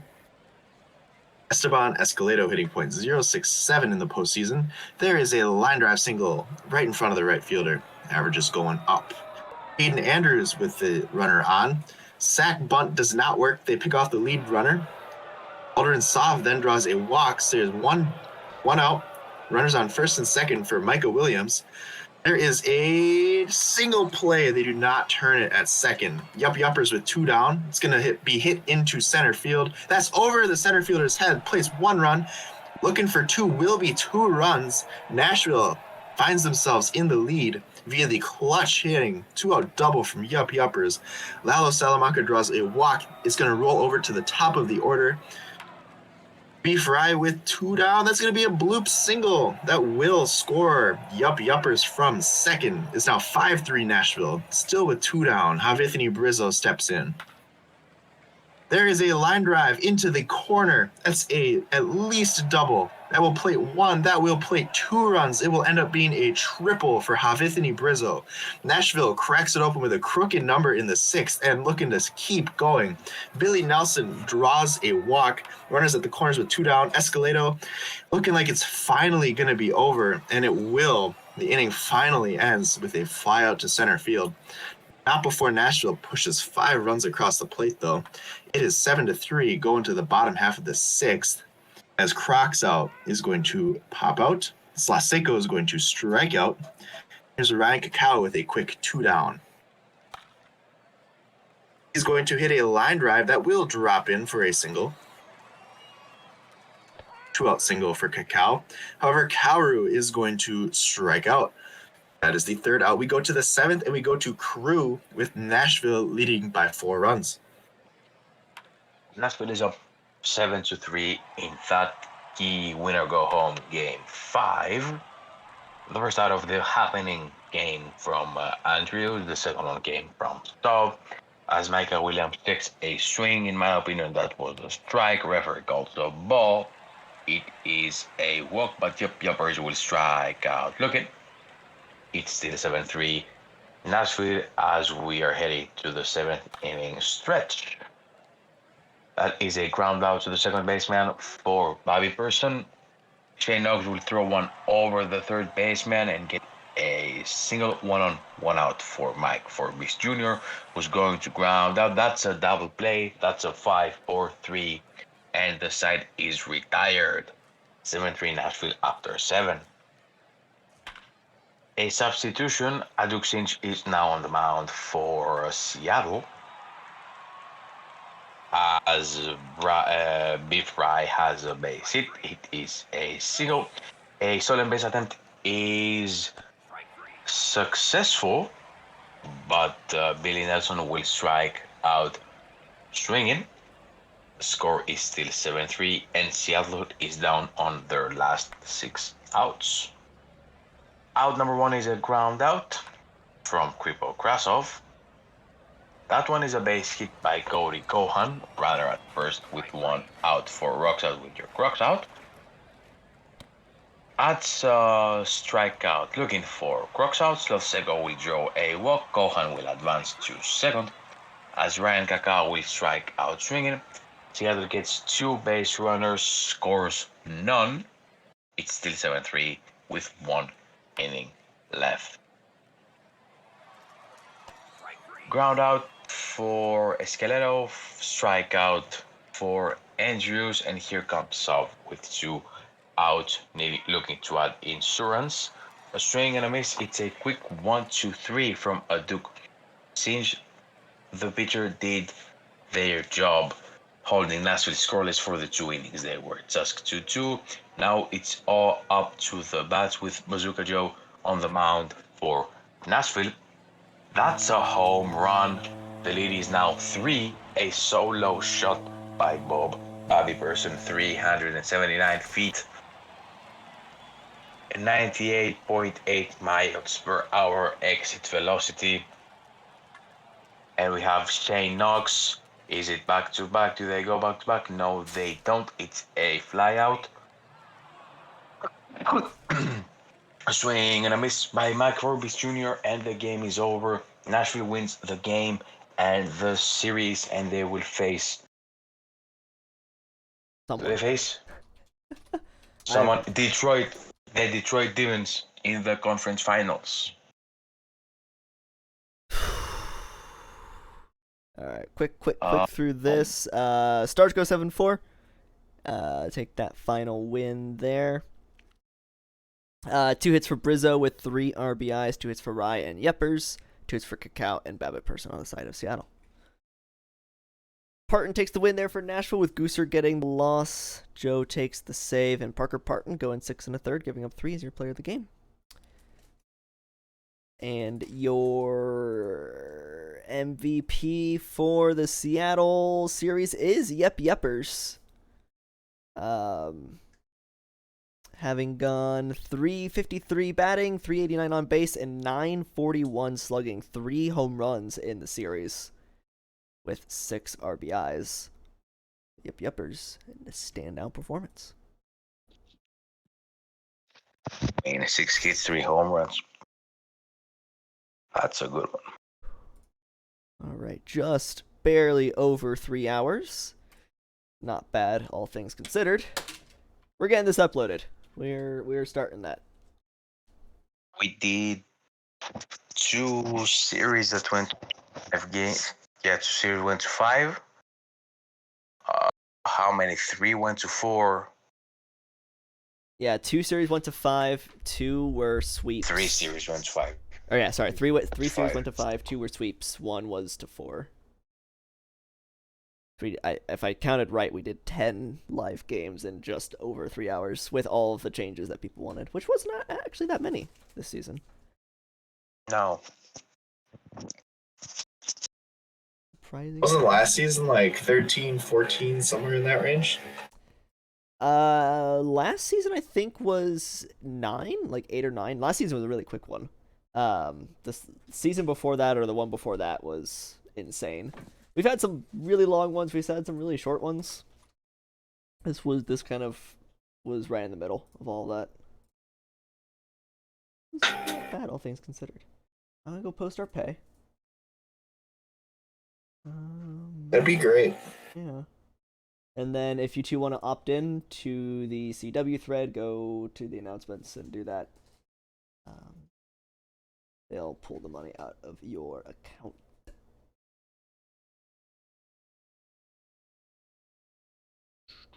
Let me find how much I'm paying everyone again because I've forgotten. Cool. It's 8 for you and 4 for us. Yeah. Playoffs day 1. Where is that thread again? That's under we opt in? announcements. Of course it is. Week pass. And Benny the Jet. With 2 keys. Yes. That's very important. That's a very important distinction. 2 T's. Huh. I did not claim my PT pack from 2 hours ago. Oops. Well, there are actually a bunch of people streaming 23. Assuming they're still doing so once we're done uploading this.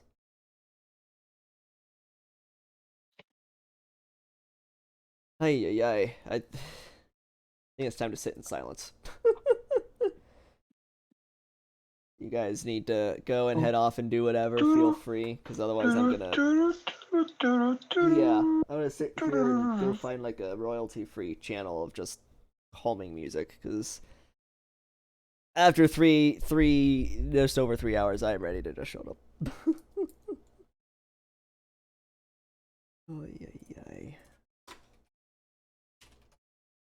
I mean, we could preview the next playoff series. We could, and thing is, there's the reseeding for the majors, I think. Is the majors reseed or is the minors reseed? One of them reseeds. Majors don't reseed. The majors go by conference. That It's makes Providence, sense. Vancouver, and Detroit, Nashville. There you go. So yeah, so Detroit, Nashville, and Providence and Vancouver. Detroit, Nashville, Providence, Vancouver. I'm taking Nashville Stars the whole way. I want to This is a very biased Stars player. Fair warning. Fair enough. I would say on the I need other to counter end, curse the counter curse. I almost want to say on the After other end, what I I think Providence has that series. I kind of wanted to be close between Providence and Vandals, but I think Providence has that series. From what I saw tonight, I think it's Providence in 6, and then the Detroit Nashville goes 7 games, I could definitely see that. and it's maybe a Detroit win, a close Detroit win in 7 games. Yep, I could definitely see the Demons Nashville series go 7. But those teams are both right on par with each other. Okay, so let's see. So Flamingos are going to take the lower of the 2 seeds of California and Puerto Rico. So the Flamingos are going to end up facing California, and the Hepcats will end up facing the Ranas. Ooh, that one is a good one. I say Hepcats Ranas is going to be close. The Hepcats did much better in the regular season, 70 wins versus the Ranas 52. But I think the Hepcats Rana series is going to be close. I think it's Hepcats in 6, but 6 close games. Mm-hmm. And I think, as sad as I am to say this, I think the Flamingos kind of are going to rout the Firehawks a bit. Because the Firehawks are a good team. I think so. I mean, Flamingos the are just Hawks. good. I mean, the Hawks swept the. Who did they sweep? I say, yeah, the Firehawks did sweep. Who'd they play? Just play right now. They did sweep the Kingpins. They did sweep the Kingpins with home field disadvantage. They found 2 wins on the road to begin the series. Yeah. I say, And it was a clean sweep. It was. Yeah, I think the Firehawks are better than their record makes them look, but the Mingos just have so many good players.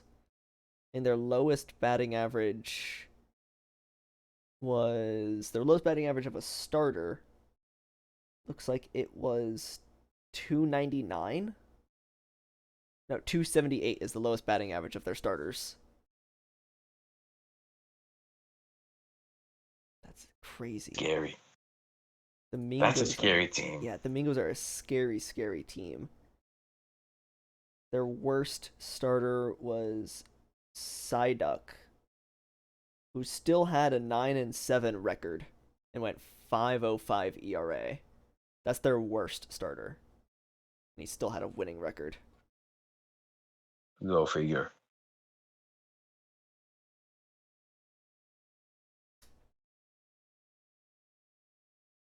That's gonna be a series. That is gonna be a series. I think the Mingos take it, but that will be an interesting series to watch. The Hepcats and Rana's one, I think, is just a toss-up. I think you're right on. Hepcats are probably going to take the series. I would say more than 5 games. I would agree with you, but I think that's a toss-up versus the Mingos Firehawks one. And who even knows about the majors playoffs? We already had that conversation a little bit, but everything will just come down to how the sim plays out at the end of the day.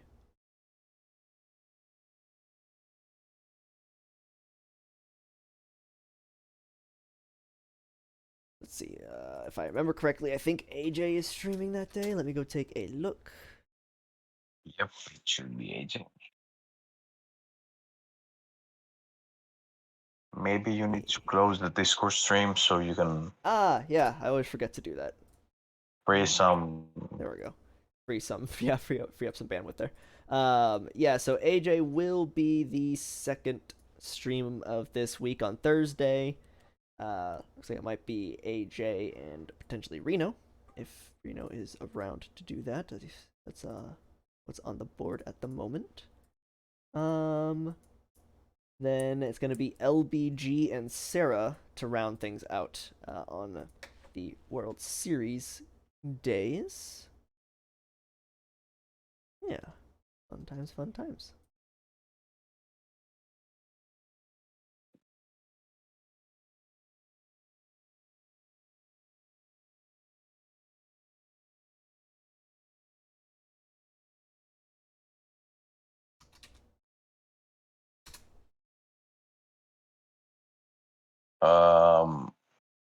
I just noticed something. Yeah. I think it's the 3rd season in a row we're doing this one. That is true. Yes, it is. We've done this It's quite the a bit. third season in a row we're doing the day one stream of the playoffs. Indeed. Everyone hates this one, so usually I end up doing it. And then you usually just end up coming along because no one else likes to co-host for this one. I mean, it's probably the hardest one. It's not the 18 games. Yeah. Okay? Because the Thursday stream is 16 games. Yep. And it's not big difference at that many games. If you go above 12, then it's basically, it's more or less the same. If you go above 12 games, it's more or less the same. The hard thing with this one is the changes because it's 6 series and you have 12 teams to keep looking at. Yeah, honestly, that is the downside, and I get why we do it, but that is the downside to all of the playoff streams, is the ability for the GMs to make changes. As much as I love commentating these streams and I love the playoffs because it's all high pressure, it's just the waiting the few minutes in between each of the days to give GMs time to reach out and determine what they want. That is the only down. Hey, what are you doing here, Lumo? Hi, I just wanted to say hi. Sorry, I know I'm barging in very quickly, but Oh, my ears. oh, I Oh, might. boy. Oh, let me lower the input. Hello, everyone. Hi, Lumo. You don't have to pay me You're for good. this. Hi, Angel. I just You're thought good. I'd chime in a bit. Oh, Okay, that's thank you. Yeah, it good. is too high anyway. Is this better? Little bit, yeah, a little bit. Yeah. I I'm sorry. lowered you on my end, so it's good. I maxed out my input. Sorry, everyone, if I blasted at you. Hi, Lumo. Hello. Yeah, this is always fun. Oh, hey, Yeah, Benny's back. very crowded booth, I would say. Yeah. Reminds me of well, I think it was not the most recent Thanksgiving, but the one before that. I think LBG had Oh, on yeah. like 6 co-hosts. Just like it was Sim Team. I was on there for like 1 or 2 games I could hang around for. Enoch was there at the time. I think Bauer was there for a little bit. It was a party. Yeah. A Tahini Classic. Tahini Oh, Classic. that's always fun. Yeah, that always gets a lot of 9 co-hosts. or 10 of us. Yeah. And we were alternating every inning. Oh boy. Yeah. That is Like, hectic. Humus was like, yo, Urkru, commentate. Or it was Big Tita Smitty, commentate. Or it was Lomo or Valor, commentate. Come on. That's my favorite part, though. You just 1 inning each, and that's it. You don't have Yeah. to think about long extended. Mm-hmm. Just imagine the hectic, just go. Imagine Go, imagine go, being go, the go, person go, that go. have to pay all the co-hosts for the Tahini Classic. Oh gosh. Like 15 people. Hummus is just there with like a notepad, just like who's all on the stream. He's calculating the minutes that they talk, so that way he can pay them like timeshare. Everyone like gets to- $1 million, but it gets split between how much you talk. Yeah, there's I $1 would million total, and if you talk more, you'll get more. Exactly. Yes. Tahini is probably the most throwaway thing we have in the league. Oh Yeah, yeah, that's but what it makes it is fun. fun. It has its own place. That's why it's fun, because it's disorganized. It's meant to be chaotic.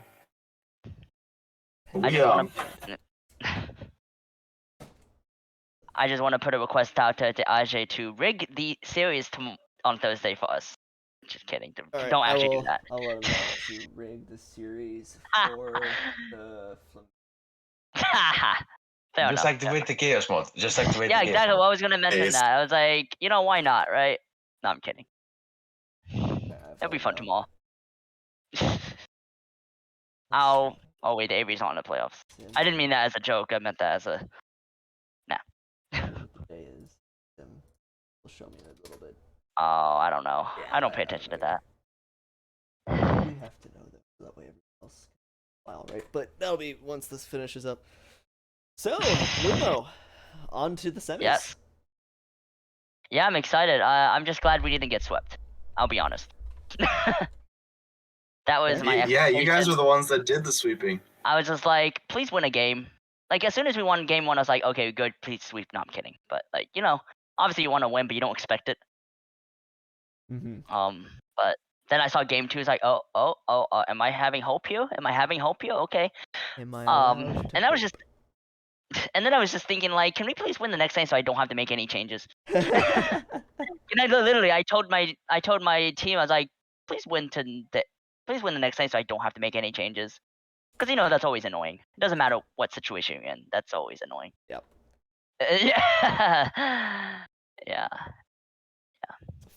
The So I'm glad. Firehawks move on. For me, the Ranas move on. It's my minors team. Yeah. Go to face LBG's Hepcats. Kingpins got swept Unfortunate. by Firehawks. We were in our sim testing. We had 65% to win that series, and we got swept. Oh, really? Feels bad, man. Yeah. Wait, did you say 57%? 65. Oh, that's a little better than what we got. We got like 75%. Whoa. Yeah. I don't know what you guys are doing. Yeah, I know. I was like, okay, just win a Wild. game. Just do your best and hope it works. And clearly it did. So. Yeah. My Stars did win in 5 games. So that is, at least I have one team to root for. There you go.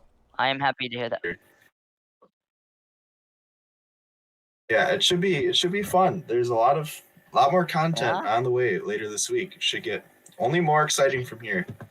I hope the Stars win because I've felt bad for them this whole time with their playoff ineptitude. Side GMs out It there. has been a long ride, and yeah. And you guys deserve it. Probably more than most playoff teams here, because you guys have had all the talent in the world and you just haven't been able. And it's not even because you guys suck or anything. It's just that's the sim hates you apparently, in my opinion, or at least it seems that way. Yeah. And now it's making up for all those years of I don't know you that guys one. losing the first round. Yeah, fair enough. The first 3 innings of that last game, I thought that the sim was doing it to us again. I'm not gonna lie. Yeah, that So was they rough. scored- Like, oh no, here we go. Away on pass balls, Again. but What happened that game? It was fine. My cat was getting into stuff, so I had to go entertain her. What happened? I walked away, and Seattle was up like 3-1, and I came back to a 5-run inning. What happened? I missed it. Yeah, Nashville just kind of had like a hit train. They just they Gab's put up, unfortunate. I think it was 9 batters. They batted around. Jeez. Yeah, a lot of dink hits, a lot of good hits, a lot of like bad errors by Seattle. It was just like a mess. Yeah, it was like everything broke right for Nashville for 1 inning, and that was the difference in the game. Jeez. That was the difference in the series. Really, was that inning. Oh yeah. It was just like she was getting into some bags and stuff. I was like, okay, fine, I need to go entertain her for a minute. So got up, went to do that, came back, and was like, what? What? You should do a cat cam, just like the Winston cam, next time you stream. Except for she does not sit anywhere near me because she hates me. Oh, then never mind. I even set up like I got a chair for her right here. I usually put a little cat bed on it, and she just walks over to me, screams at me, and then walks away. I love her though. She's okay. She doesn't like me very much.